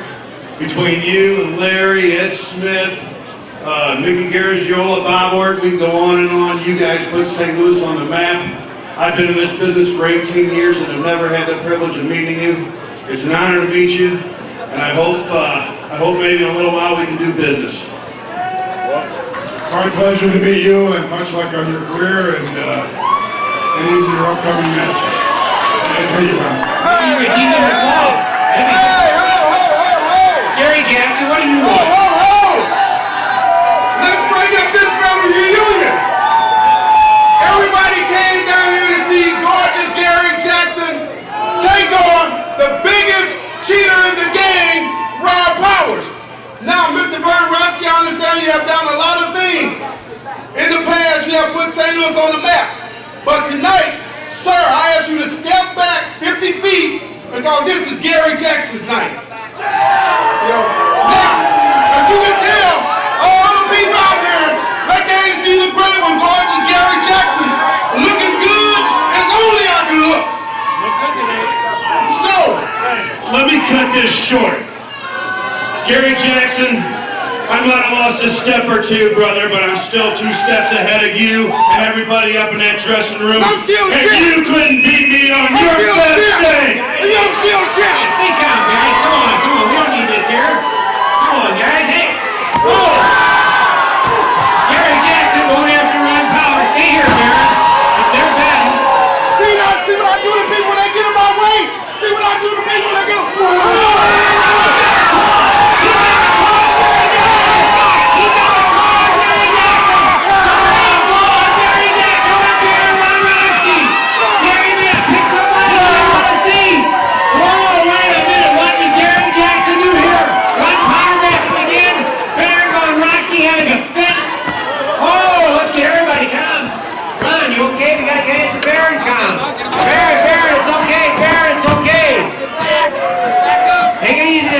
Take it easy. It's okay. I don't know what Gary Jackson. You okay now, brother? Wow. Did Von Raschke get excited or what? But excitement was the name of the game for Wrestling at the Chase. Let's see some more excitement from the fall of 1981. The first main event, a one fall with a 20-minute time limit. Introducing from Seattle, Washington, weighing 245 pounds, Greg Valentine. And from Denton, Texas, weighing 248 pounds, Kerry Von Erich. Referee, Sonny Myers.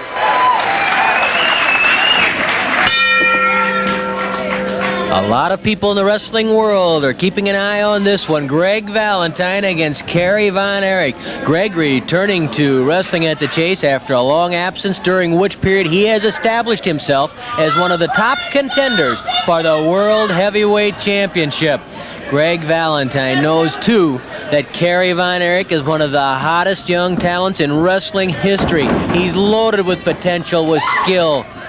He's like a volcano that is hard to cap, but Greg Valentine, he is tough. And we may find out just how tough against Kerry Von Erich today. Sonny Myers, the referee, another longtime St. Louis favorite as a wrestler, and he's back today in the role of a referee, a job that he has filled with very good skill all over the country. In fact, if you're curious, Sonny Myers was a referee back in 1975 when Terry Funk captured the World Heavyweight Championship, a match in Miami Beach. Nice takedown by Greg Valentine on Kerry Von Erich. Greg with a toe hold. And of course, Greg Valentine, the son of Johnny. And Greg is filling those big shoes very, very well. Look at his record along the East Coast over the last couple of years. He's beaten just about everybody. And he'd like to do the same right here. A knee drop into the back of Kerry Von Erich by Greg Valentine. Kerry trying to get to his feet. Greg hooking that leg. Leaning into the leg lock on Kerry Von Erich. Sonny Myers gets a count of 1 on the shoulders of Kerry. Kerry lifting that shoulder off. Greg Valentine in position where he could almost turn Kerry over into a half crab. Kerry gets his boot underneath the chin of Greg Valentine and kicks Greg away. Arm drag by Kerry Von Erich on Greg Valentine.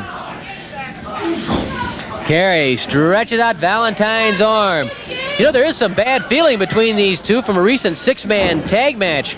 The Von Erich brothers were against Greg Valentine, John Valiant, and J.J. Dillon. And right at the start of the match, Greg Valentine caught Kevin Von Erich, Kerry's older brother, from behind with a kick to the knee. And Kevin was having problems with that knee throughout the match, and afterwards the knee really swelled up on him. The Von Erichs all remember that. Kevin was hot at Valentine, so was David, and so was Kerry. That blast to the stomach made Greg try to catch his breath. Drop kick by Kerry Von Erich knocks Valentine to the ropes. And Valentine retreats a bit to regain his composure.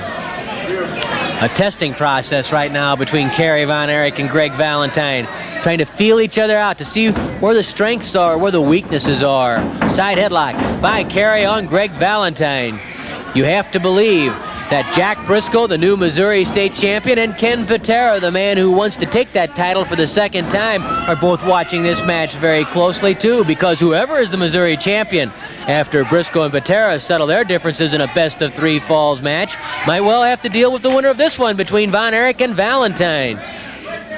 Von Erich and Valentine. Brings back memories, doesn't it? Oh, Greco-Roman back body drop. A Greco-Roman back body drop by Greg Valentine on Kerry Von Erich. Kerry in trouble early. Greg going for the pin on Kerry. Count of 1, count of 2.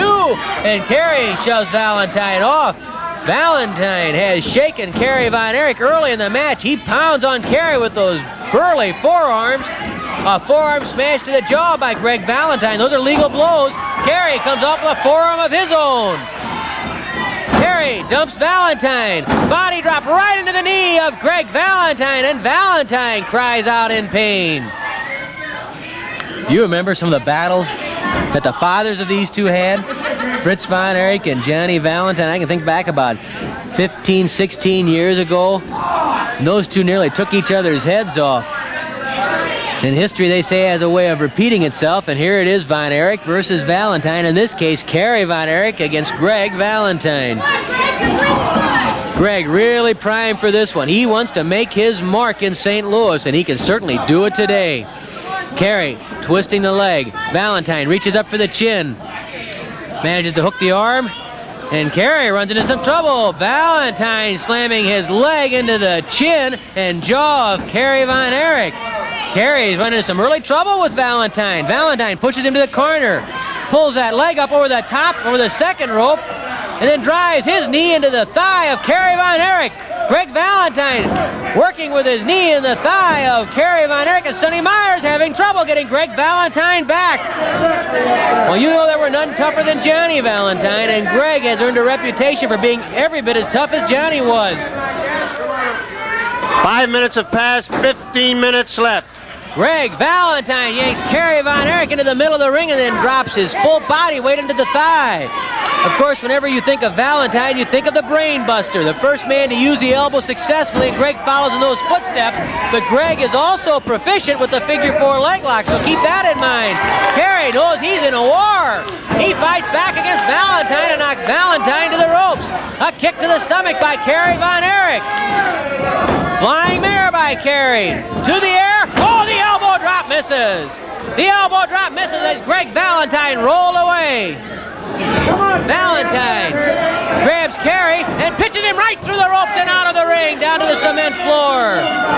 Greg Valentine going out of the apron. Myers warns Valentine to come back, but instead Valentine goes out after Kerry. He grabs Kerry by the hair. Look out!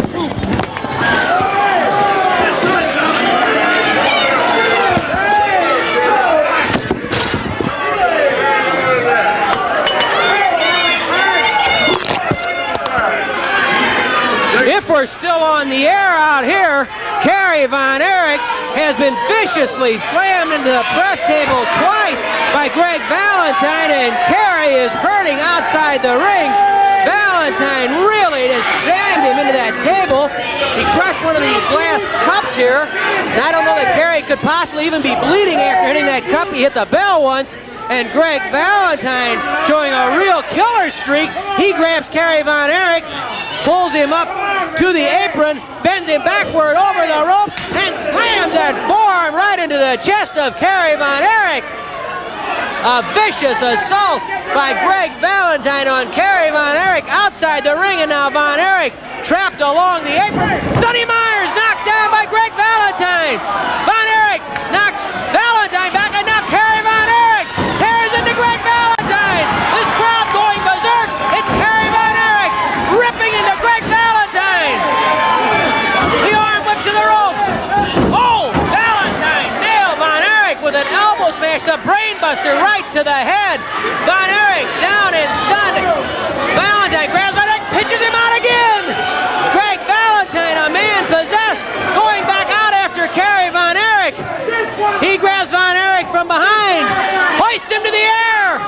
Where is he going? Atomic knee drop. The atomic knee drop by Valentine. He lines him up for the brain buster. The brain buster outside the ring on Kerry Von Erich. Myers going out to get Myers shoved away again by Greg Valentine. The brain buster misses. The brain buster misses, and Valentine hit the cement floor. Von Erich pounding on Valentine, battling outside the ring. Myers trying to break it up. Sonny Myers trying to pull the two apart. Here comes the other referee. They're calling for the bell. Valentine and Von Erich in a brawl out. Lee Warren's been hit. We have a riot outside the ring. Warren and Myers trying to pull Valentine and Von Erich apart. Von Erich and Valentine up against the canvas wall. It's a Donnybrook between Kerry Von Erich and Greg Valentine. The referees, Myers grabbing Valentine, dragging him bodily out of the ring. The guard helping to keep Kerry Von Erich and Greg Valentine apart. Sonny Myers, Sonny Myers, you heard it from the referee, disqualifying Von Erich and Valentine. Warren trying to keep Von Erich back. And there goes Sonny Myers to make sure they don't get in it again outside the ring. Well, I have to tell you, the building, the studio has been wrecked by Greg Valentine and Kerry Von Erich. Ollie Hofstetter trying to repair the damage. But you heard the verdicts from the referee. Both men have been disqualified. Kerry Von Erich and Greg Valentine. Well, Valentine showed us something. He's tough, and he likes a Donnybrook, but Kerry Von Erich met him head on.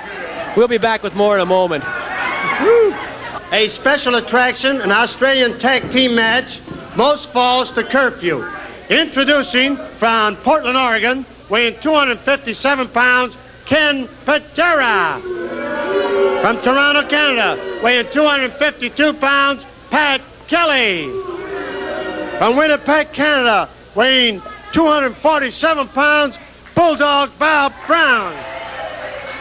From Oakland, California, weighing 252 pounds, Rocky Johnson. Most falls. Oh, and Brown knocked right through the ropes by Patera. Kelly's on top of Rocky Johnson. Patera and Brown, they're out on the apron battling.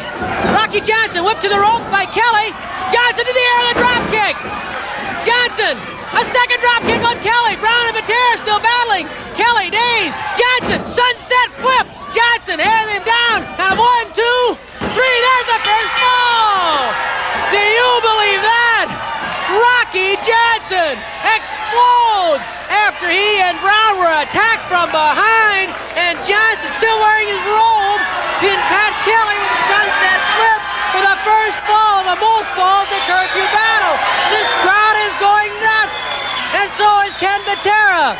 Let's get the time from Mickey Garagiola. In 24 seconds, the winner of the first fall, the team of Rocky Johnson and Bulldog Bob Brown.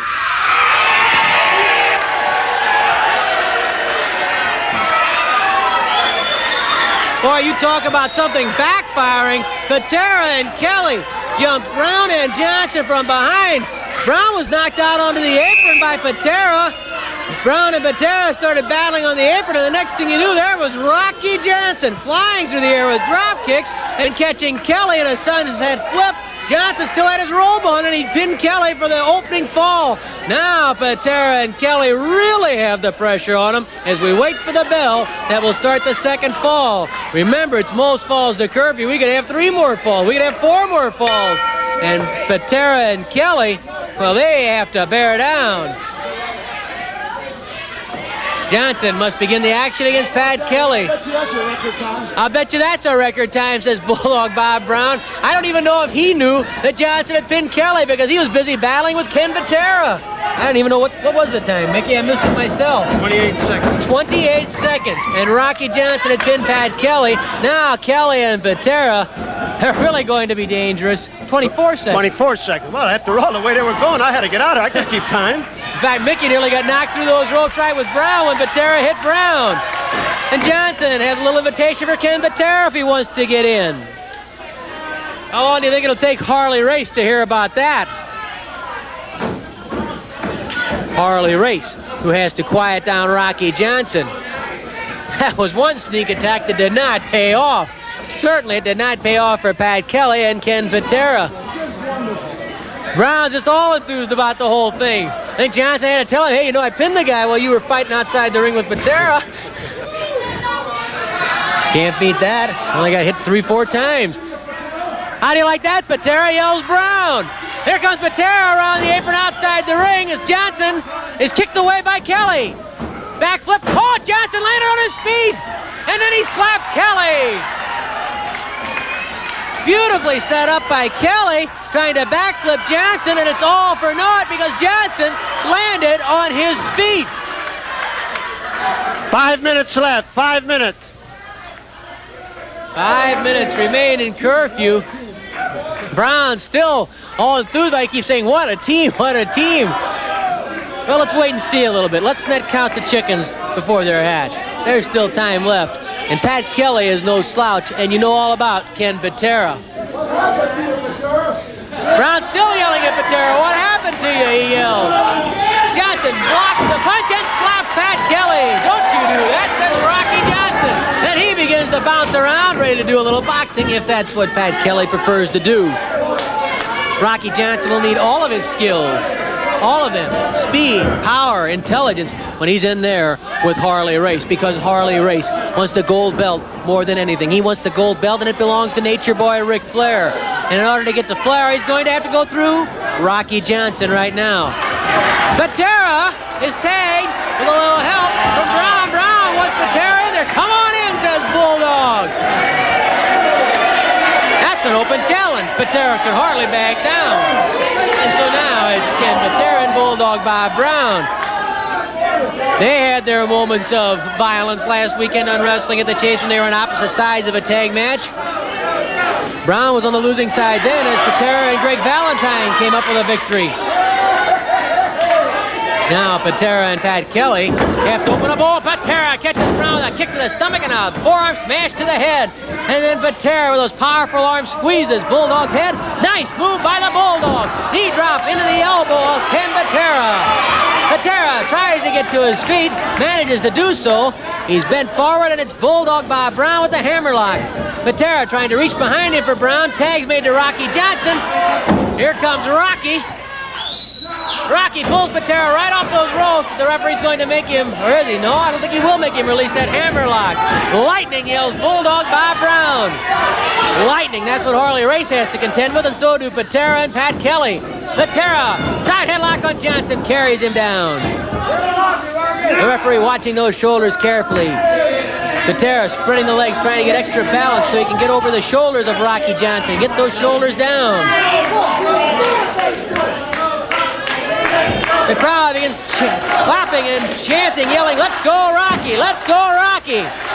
How will they be yelling when he's in tough times against Harley Race with all that pressure, with the spotlight of the wrestling world on Race and Johnson, on Greg Valentine and Kerry Von Erich. Arm drag by Rocky. Oh, he took it clear off his feet and way up into the air. 2 minutes left, 2 minutes. Brown comes over to this side, and just in case Patera has any ideas. And Patera rolls into the ring. Tag made to Pat Kelly. The curfew winding down. Here comes Bulldog Brown. Rocky stalks Pat Kelly because Kelly tried to sneak in from behind. Remember, the only fall so far belongs to Brown and Johnson in only 24 seconds after Patera and Pat Kelly tried to jump them from behind, and everything went wrong, mainly due to the flying feet of dynamic Rocky Johnson. Brown thrown into the corner by Kelly. Here comes Patera. Kelly hangs on to Brown. Here comes Rocky Johnson flying into that ring. The referee's trying to get Johnson back. Brown still trapped in the corner, but Brown fighting his way out. Trying to at least. Patera and Kelly trapping Brown on the ropes. Brown whipped to the ropes. Oh, and Brown nails Patera with a kick. 1 minute left. 1 minute. Less than a minute remaining. Kelly and Patera really need to get something going now. They almost had Brown trapped. Johnson got in there long enough to distract him, and then Brown fought his way out of trouble. Side headlock by Kelly on Bulldog. Brown waving his hand out for Johnson. He throws Kelly away, and there's Johnson with a forearm smash. And the crowd loves it.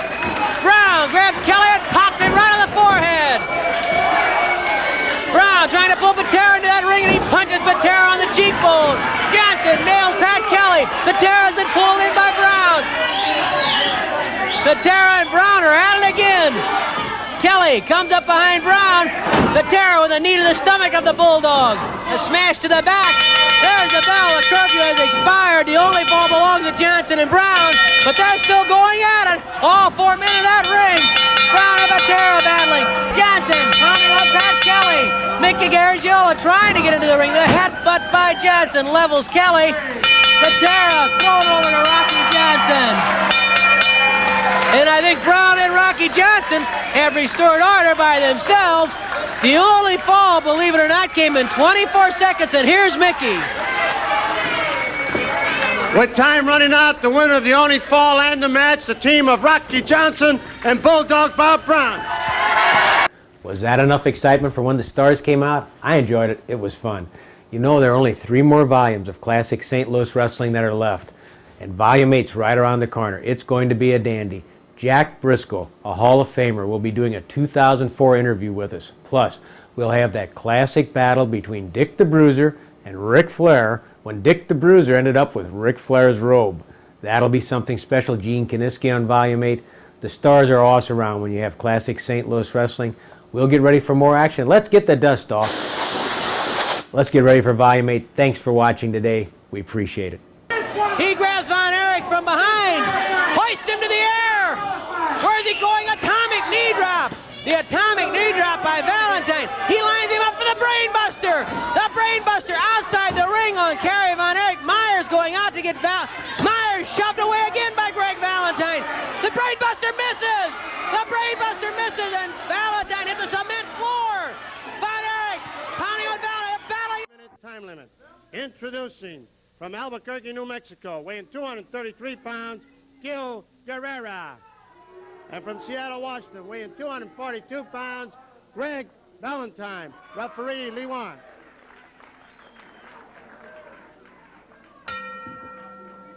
There was a surprising amount of applause for Greg Valentine as Mickey Garagiola introduced him for his match against Gil Guerrero. Of course, that's been the good things about the fine people here in the greater St. Louis area. They appreciate a wrestler's skills. And maybe sometimes they're mad at him or they don't like some of his tactics. But basically, they know to respect a man. And Greg Valentine right there is somebody who definitely has to be respected. Nothing to be ashamed of at all when you're friends and part of a spectator crowd, an audience at a St. Louis sporting event. Fine, fine people. A lot of friends there. And the people you miss when you're not with them, that's for sure. Double wrist lock by Valentine. He carries Guerrero over. Guerrero getting to his feet. Valentine switches into that double wrist lock again because he has more options from that position. And one option is to push Guerrero to the ropes. Ed Warren trying to get a clean break and gets one from Greg Valentine. Greg's dad, Johnny, had his moments both ways with the crowds here in St. Louis, that's for sure. There were a lot of times when they were mad at him. They booed him. And just as many times they stood up and cheered him. When he was battling John Paul Henning or Edouard Carpentier or Cowboy Bob Ellis or Pat O'Connor.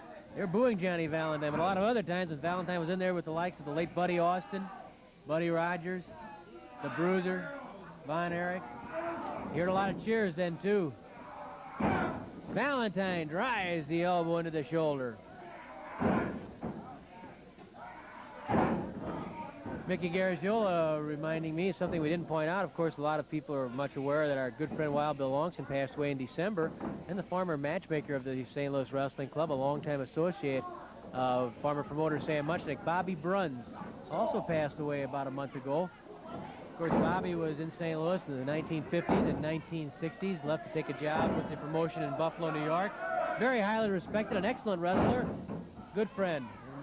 Shame when you lose Longson and Bruns over the period of a month or two. Losing some good people. Bobby Bruns and that Boston Bulldog. Always had a Boston Bulldog with him. I don't know about that Boston Bull. Between Bobby Bruns and Johnny Valentine, when they sat down to eat, they ate garlic smothered with spaghetti. I mean, they had more garlic on plates than any two wrestlers I know. Could you stand to be near them? Oh, man, you could smell them from one end of the town to the other. Greg Valentine, I don't know if he puts garlic on his spaghetti. Mickey will find out, though. I'm going to have to ask him. Greg Valentine drops Guerrero with that Greco-Roman back body drop. Maneuver his dad used very well. Greg hooking the head between his legs. And Greg Valentine going for the pile driver on Gil Guerrero, and he goes forward with it. The standing pile driver rather than going backward. I think he realized that Guerrero was maybe trying to brace himself, so he went the other direction with it. Good thinking by Greg Valentine. Valentine again locks the arm of Guerrero, throws him down. Valentine manhandling Guerrero at this point. Look at him stand over and pull back on that arm. Perfect positioning. Perfect positioning by Greg Valentine to make that arm lock very effective. A lot of pressure in the shoulder. You can see the arm twisted a little bit, the muscle straining across the elbow.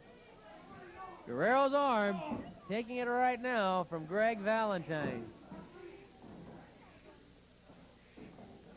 Guerrero trying to scoot out underneath. Mistake. Left the stomach open for Valentine's knee.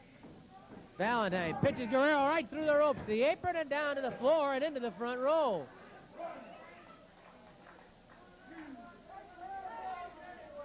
Guerrero trying to regain his bearings outside the ring. Valentine asks no quarter, and he gives none.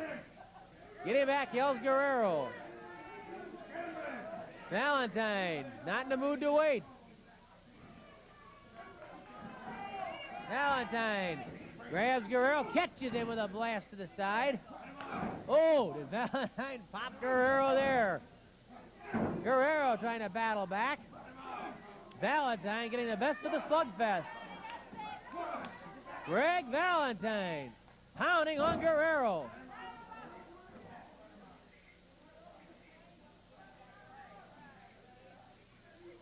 Valentine with a flying mare on Guerrero.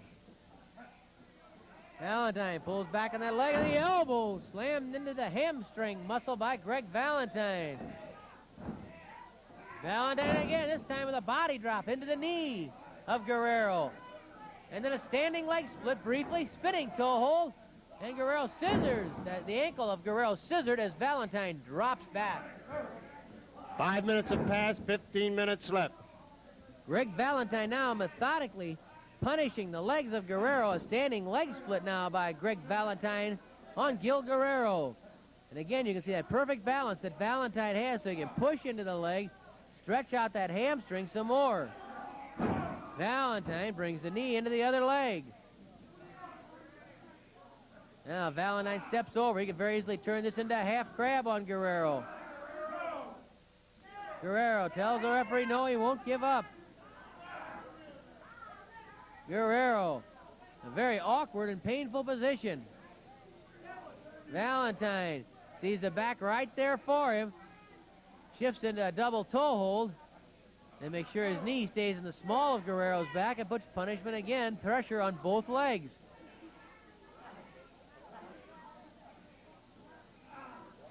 Valentine reaching inside that double toe hold, using his shoulder as a pressure point. And Guerrero painfully crawls underneath the ropes. discretion before valor in this case. It hurts, and he got out of the way. Valentine, those stomps on the back. Greg Valentine using that second rope for extra leverage to go to the air and punish the back of Gil Guerrero. Valentine took those punches of Guerrero, battled back himself. That chop was on the money.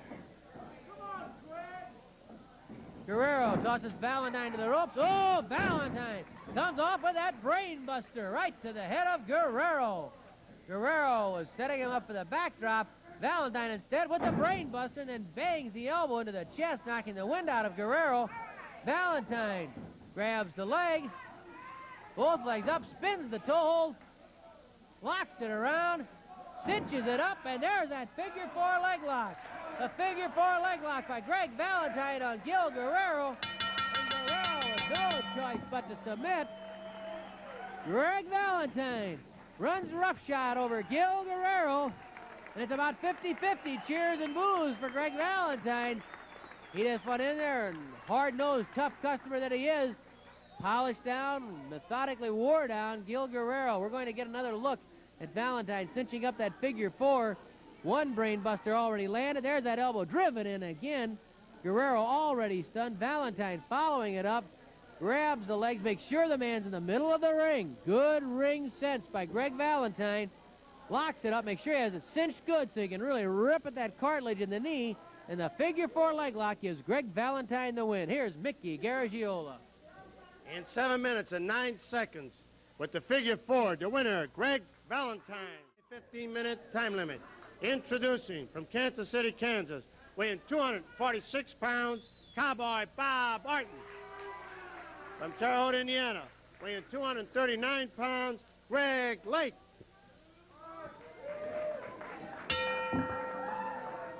Cowboy Bob Orton collides with Greg Lake. Orton seems to have the talent to show something different offensively every single time he steps inside a ring. His imagination of what he can do in a wrestling ring seems limitless. Lake was a little tentative. He didn't know quite what Cowboy Orton had in mind there. And all he had in mind was a clean break. Arm drag by Orton. Whether you boo him or you cheer him, hey, this guy can flat out wrestle. Orton, nice move. Nice inside hook and then rides the leg down and comes up with the arm. Cowboy Bob Orton. Splendid, splendid wrestler. Greg Lake reaching up for the chin of Orton rather, and Orton slapped that hand away, then switches his position on the arm lock so that Lake can't go to the head of Orton. Nice move by Lake. Orton surprised. Orton does have a little bit of an ego, however. Whenever somebody does a move to him, it's almost as though, hey, how can you do that? I'm the only guy who has that thing down cold. Of course, I guess he knows better when it comes right down to it. Side headlock by Lake, doesn't last long. Oh, Orton throws the drop kick and nobody was home. Side headlock by Lake. Lake goes up on the second rope and carries Orton over. Greg Lake avoiding the drop kick and then clamping on the side headlock to Cowboy Bob Orton.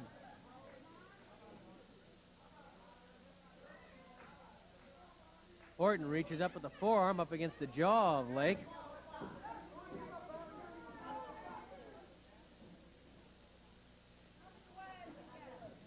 Orton muscles his way up to his feet.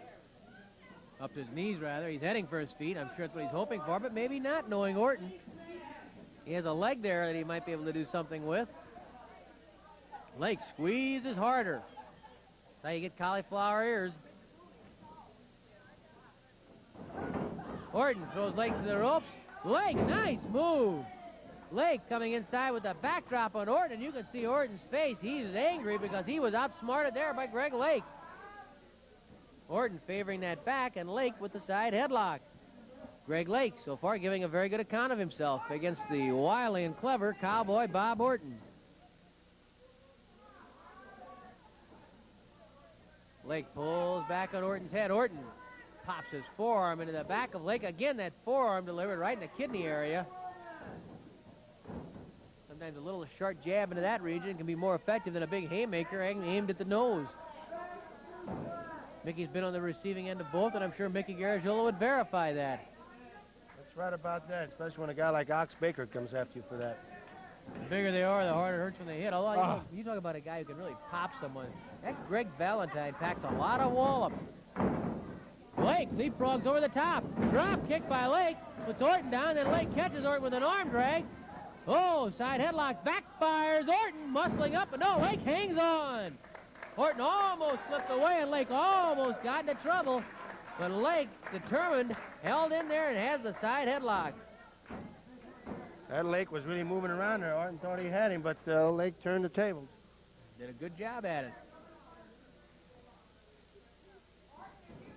Orton pulls back on the chin briefly of Greg Lake.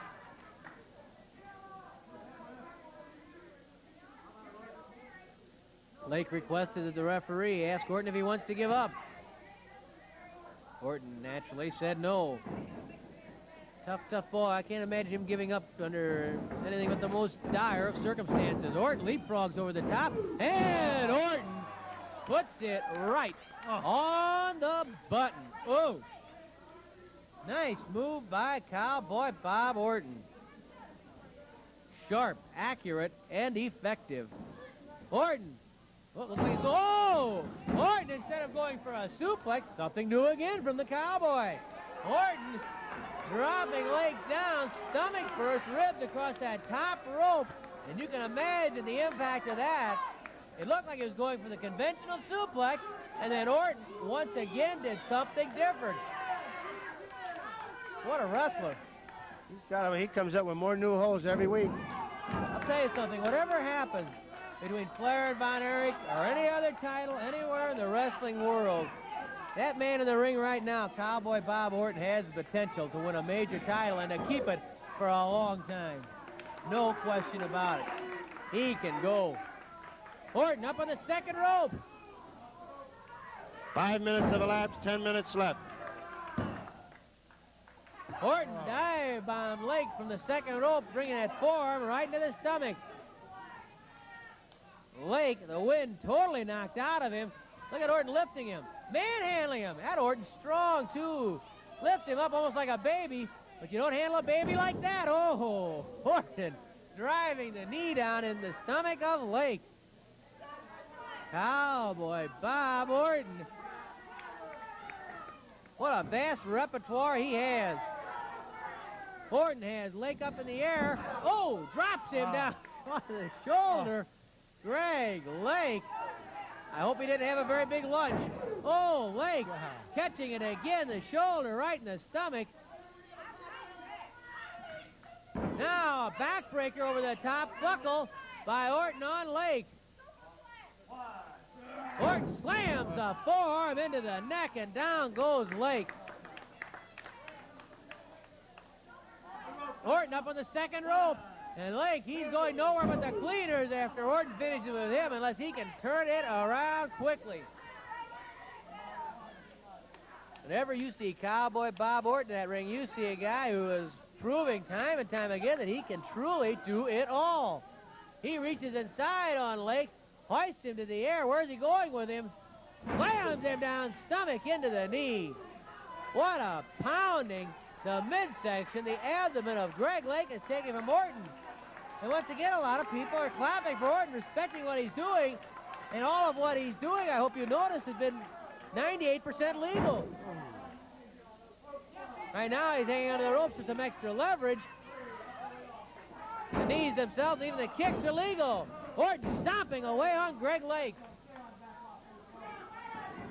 Orton hits the ropes. Look out! Orton stopping, using Lake's stomach as a doormat.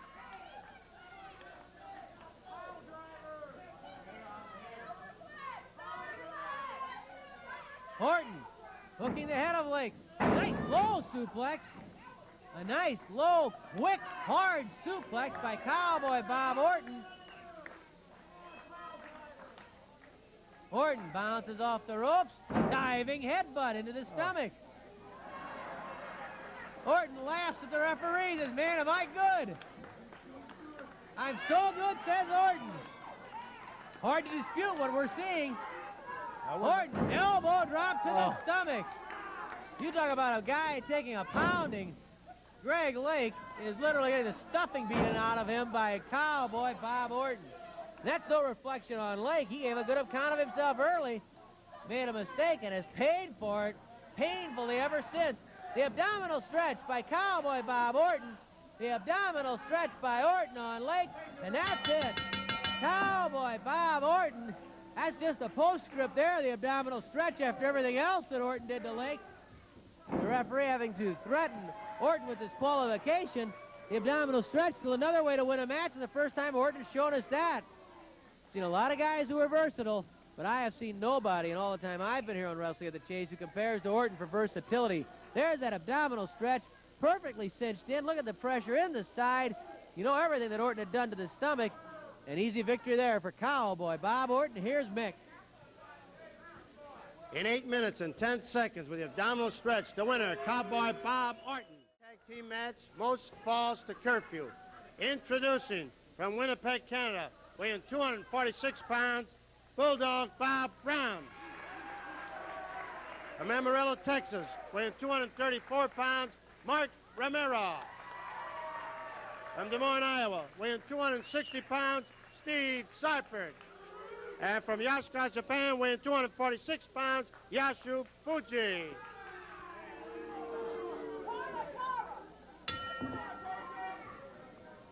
Yasu Fuji and Steve Seifert go after Mark Romero and Bulldog Bob Brown. Most falls to curfew. Fuji begins the action against the Bulldog, and Fuji loosening up in the traditional Japanese fashion. Bulldog bows at him. Fuji's mad. Fuji goes for a trip. Side headlock. I guess that was the traditional Canadian method.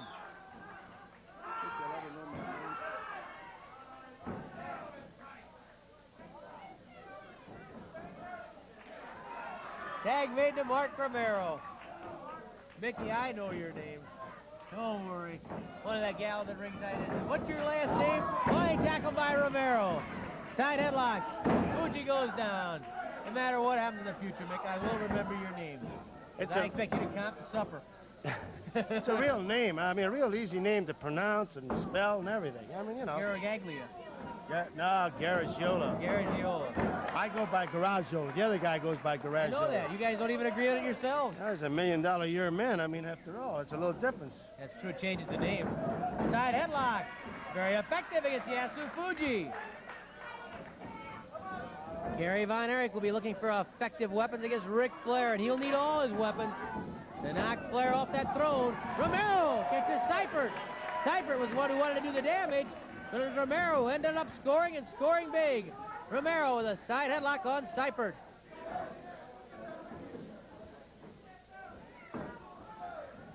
Bulldog Bob Brown says, I wish Mickey was in there.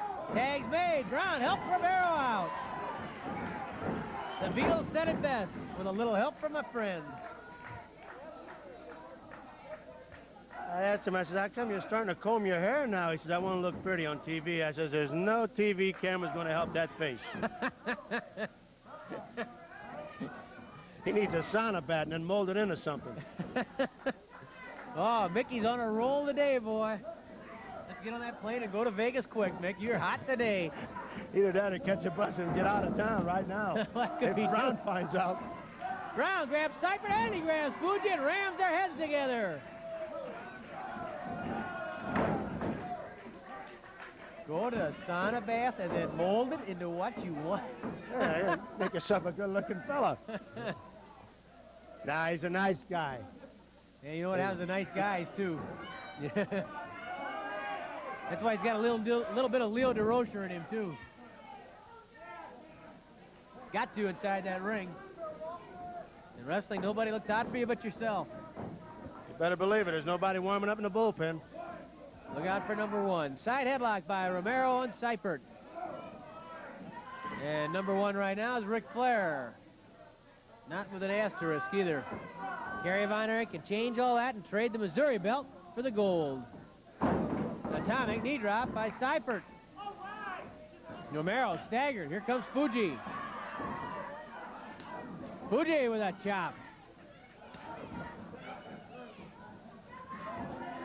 Flying mare by Fuji. And a knee drop to the head by Yasu. 10 minutes left, 10 minutes. 10 minutes remain in the curfew. Brown and Romero against Fuji and Seipert. Romero threatened to throw a punch. Fuji pulled the hair. Ed Warren caught him. Once it's broken. Brown's in there. He didn't belong in there. Seipert in the ring. I don't believe a tag was made there. And Ed Warren's running Seipert out.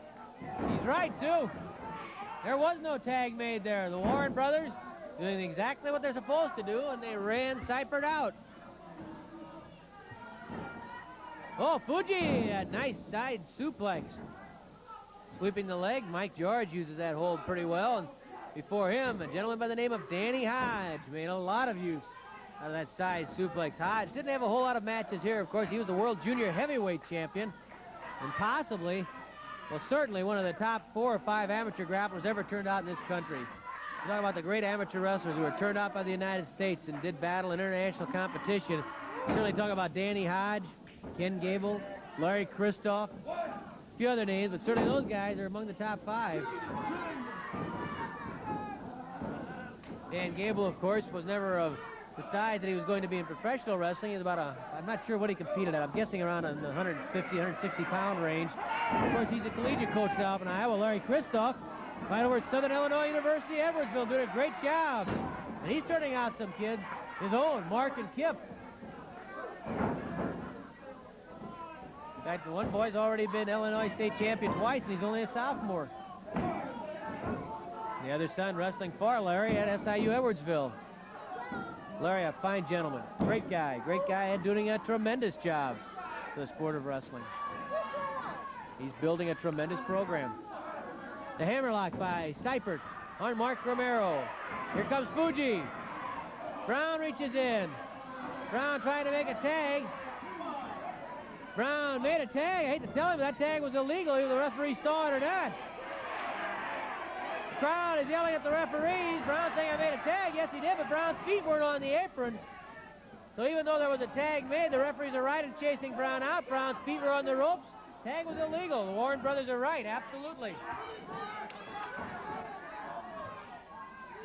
Seipert slams Romero into that turnbuckle. Fuji right there to grab the arm, too. Fuji tying that arm to the top rope with the tag rope. Here comes Brown. Fuji tags Seipert. Here comes Fuji. Romero still tied to the top rope. Ed Warren gets him untangled. Fuji nails Romero. Fuji again chops Romero.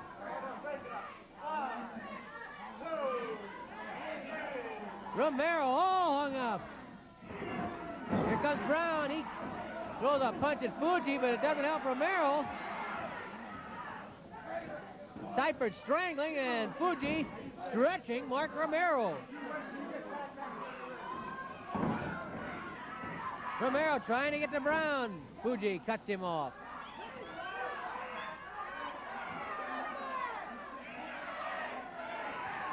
Down goes Romero. I think Fuji helped himself to a healthy handful of hair.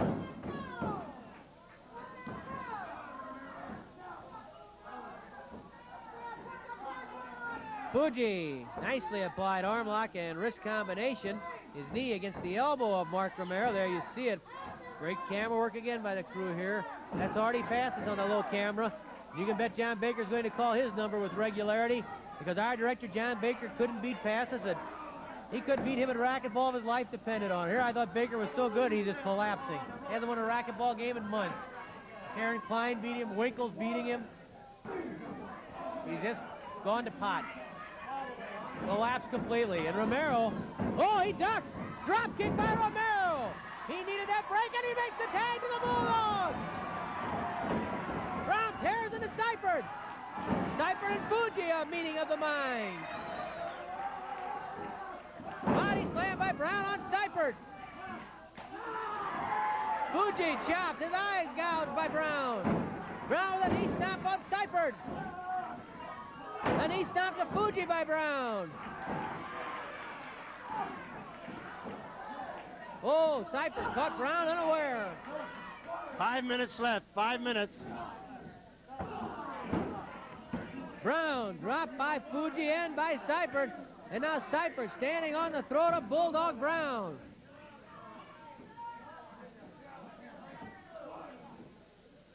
Seifert pushes Brown to the ropes, throws a forearm smash. Brown comes flying off with a kick. Seifert wanted the backdrop. Brown hit him with a kick and tags Mark Romero. Fuji tries to help, and Romero's all over that ring. Tomahawk chop by Romero, and then he gives one to Fuji for good measure. Drop kick on Seifert. Drop kick on Fuji. Romero taking to the air. Fuji knocked to the apron. Seifert coming up slowly. Jackknife cradle, called the sunset flip if you will. The shoulders are down, and Romero couldn't have him in a better corner. The first fall goes to Romero and Brown. A series of drop kicks by Mark Romero, then the jackknife and cradle means that the initial stanza belongs to the Bulldog and Mark Romero. Here's Mickey Garagiola. In 9 minutes and 25 seconds, the winner of the first fall with the cradle, the team of Bulldog Brown and Mark Romero. Here's the drop kick that knocked Fuji out of the ring. A drop kick, you can see him bringing the foot up right into the mouth of Seifert. Seifert comes staggering to his feet. Romero lining him up. Before Seifert can straighten, Romero over the top, hooks the hips, pulls him back, the jackknife into the cradle. Often called the sunset flip. It was sunset for Steve Seifert right there. The first fall belongs to Romero and Brown. We're waiting for the bell to begin the second stanza. Boy, that Mickey Garagiola hit the bell hard. Good Lord, you been hanging out with Ken Patera or something? I want to get in with some of these fellas got these earplugs. I want to see if they can tune them down. We lost Ollie Hofstetter just now. Not the first time. Seifert, Romero flying. Brown's in there. Wait a minute. Stops Romero. And Brown catches Seifert. Brown didn't belong in there, but he sure put a stop to all that flying around the ring. And I'm sure didn't see that. I certainly didn't see Romero complaining.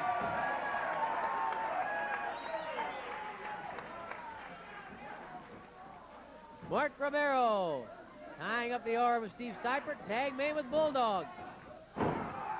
Bulldog stomps right on the forearm. Right on the wrist. Steve Seifert having some problems with Bulldog Brown.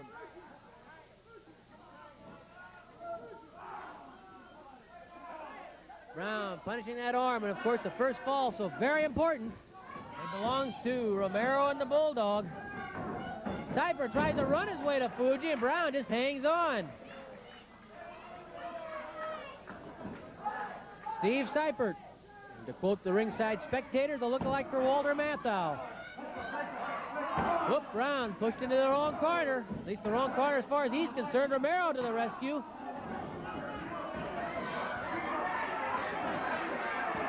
Brown being double teamed. 2 minutes left, 2 minutes. Time running down the curfew, and Seifert and Fuji obviously have to open up.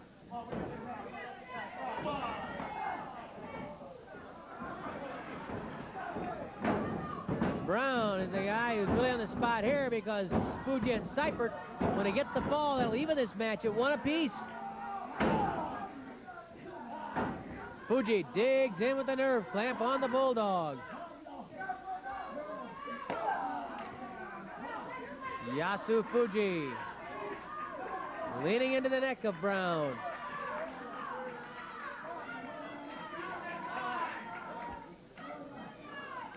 Brown to his feet. Fuji dropping that shoulder strap. And I think he's got it around the windpipe of the Bulldog. 1 minute left, 1 minute. Seifert comes in the ring. Romero after Seifert. Well, they're two illegal contestants anyway. They're at each other tooth and nail. Fuji with a chop to Brown. Brown leveled by Fuji. Fuji presses Brown to try and even this match. And almost gets it. But Brown then gets over to Romero.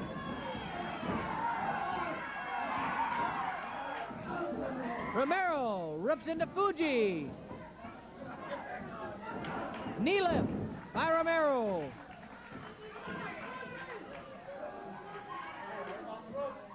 Romero with another chop to Yasu Fuji, and one lands on Seifert. Seifert comes in behind Romero. Brown after Seifert. Fuji dropped Romero with what could have been a corralling punch. That would be illegal. There's the bell. Time has expired. Fuji with another chop to Mark Romero. All four men in the ring. The winners of the match are going to be Brown and Romero, but Romero taking some lumps from Fuji, now fighting back. And we're out of time. And as the official verdict is the winners are Bulldog Bob Brown and Mark Romero. Join us again next weekend for more excitement on Wrestling at the Chase. A one fall with a 10-minute time limit. Introducing from Osaka, Japan, weighing 245 pounds, Yasu Fuji. And from Amarillo, Texas, weighing 264 pounds, Mark Romero, referee Lee Warren.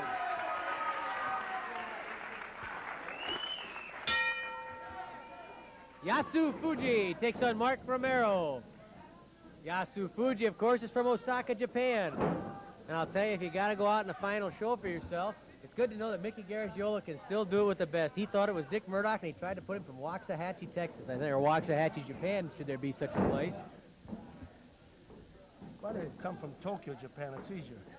Talk to Yasu. Don't talk to me about Yasu. it. Yasu. Yasu. Yasu. He only handled Italians, folks. Fuji and Romero lock up. He does a few things with Germans, but... The whip is reversed. Arm drag by Romero. Second arm drag by Mark Romero. The referee dives in to check those shoulders. Fuji keeps them up, but he has to be dazzled at this point by the speed of Mark Romero.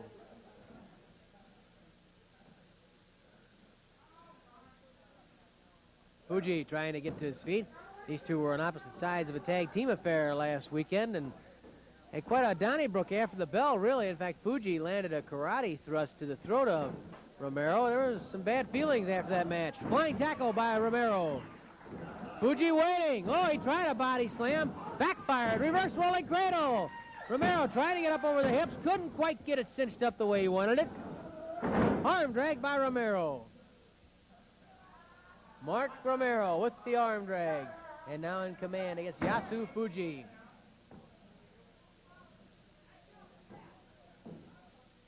Fuji squirming around.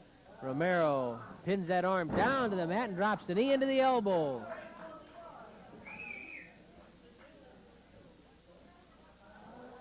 Romero lifts Fuji and bounces him. Double trouble there for Fuji. And Romero does it a second time. Double trouble in the fact that that arm gets an extra stretch and the back gets bounced on top of it. Count of two, and then Fuji got the shoulder up. Fuji and Romero to their feet. Fuji puts pressure back on the chin of Romero and then throws a punch to the stomach. An elbow smash drops Mark Romero. Flying mare by Fuji. Fuji diving headbutt misses. He took too long, I think, to take aim. And Romero had time to get out of the way. Arm drag by Romero. Anytime you make a move like that, naturally you want to be accurate, but in this early part of the match, where both men are still relatively fresh, taking that much time can be disastrous, as Fuji found out.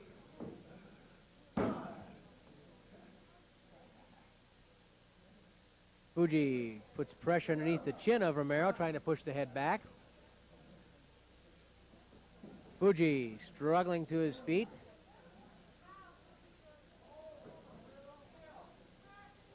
Fuji pushes Romero to the ropes, throws him away. Flying tackle by Mark. Oh, Fuji was waiting to try a hip toss, but Romero countered it nicely and then scores once more with that arm drag. Mark Romero moving smoothly in this battle against Yasu Fuji. Fuji pulls the hair. Lee Warren caught Fuji, and he says, break it up. Fuji did break it and regain it very quickly.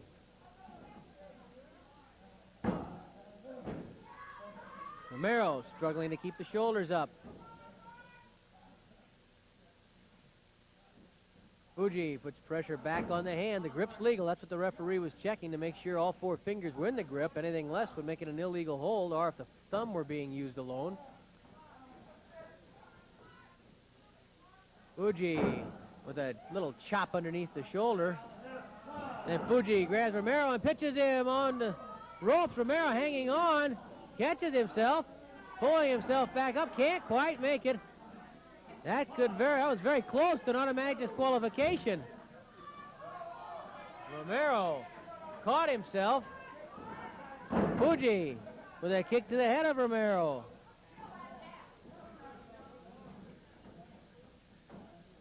Fuji with an elbow smash to the neck, and Romero getting into some trouble. Fuji pulls back on Romero and drops him neck first into the knee. Type of neck breaker right there by Yasu Fuji. 5 minutes have elapsed, 5 minutes left. Romero staggering now. Fuji with a chop to the throat. A legal blow. Flying mare by Fuji. And Fuji with a nerve clamp on Mark Romero.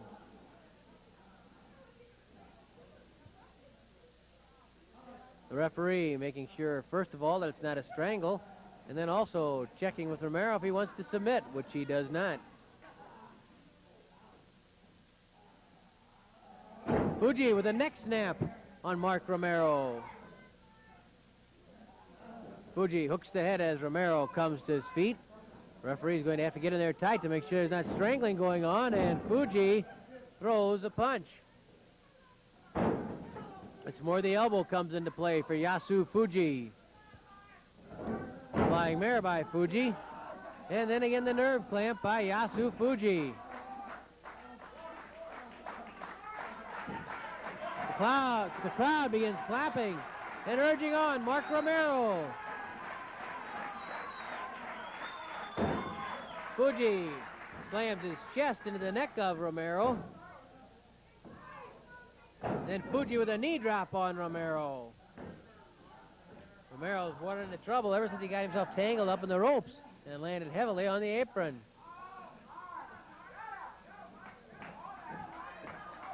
Fuji really digging in now with that nerve clamp.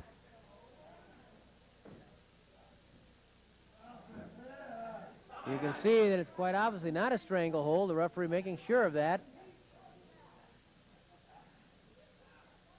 Romero down, and Fuji with a stomp right into the neck area, the same place that Fuji was digging him with that nerve clamp. 3 minutes left, 3 minutes. Yasu Fuji has taken over in this match with Mark Romero. Fuji lining up the diving head, but that one was on target. Later in the match, Romero a bit more worn down. Fuji could take time to take aim and put that diving headbutt on target. Earlier, it backfired on him. Fuji with the chop takes Romero right off his feet. He covers, count of 1. At 2, Romero kicks free. Fuji might have made a mistake by not getting his full body weight down across the chest of Romero there. Romero again. Oh! Romero got to the side. Fuji caught him on the arm.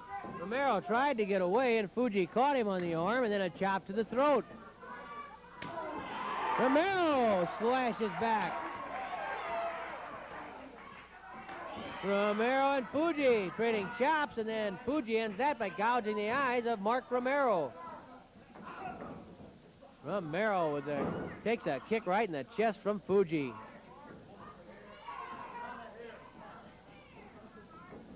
Romero whipped to the ropes. Fuji with a big backdrop on Mark Romero.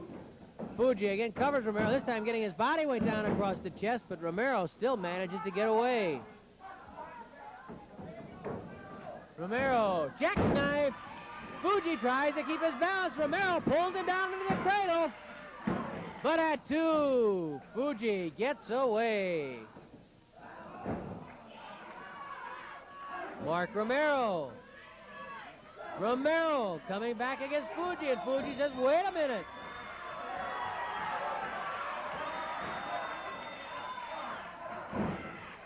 Romero bangs away on Yasu Fuji.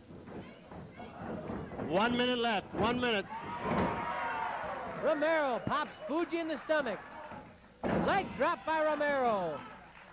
He covers Fuji, but Fuji manages to kick free. Fuji hits the ropes. Romero goes for the sleeper. Mark Romero with a sleeper on Yasu Fuji. Romero squeezing with that sleeper hold on Fuji. Fuji trying to stay on his feet, and that's all important in combating the sleeper, but now Fuji sags down to his knees. Romero trying to put Fuji away. Time fast running out in the limit, in the curfew. Romero might not be able to get enough leverage for some reason. Maybe Fuji, being familiar with what the sleeper hold can and should be doing, is able to relax that neck or stiffen the neck in such a manner that Romero simply can't put the pressure on it he needs. Finally, Fuji grabs the hair and breaks the sleeper. Romero goes right back to it. But there's the bell, and the time limit has expired. The referee trying to get Romero away from Fuji, and Fuji was able to very successfully combat that sleeper. So this match ends in a time limit draw between Yasu Fuji and Mark Romero. Let's make it official and hear from ring announcer Mickey Garagiola. With time running out, referee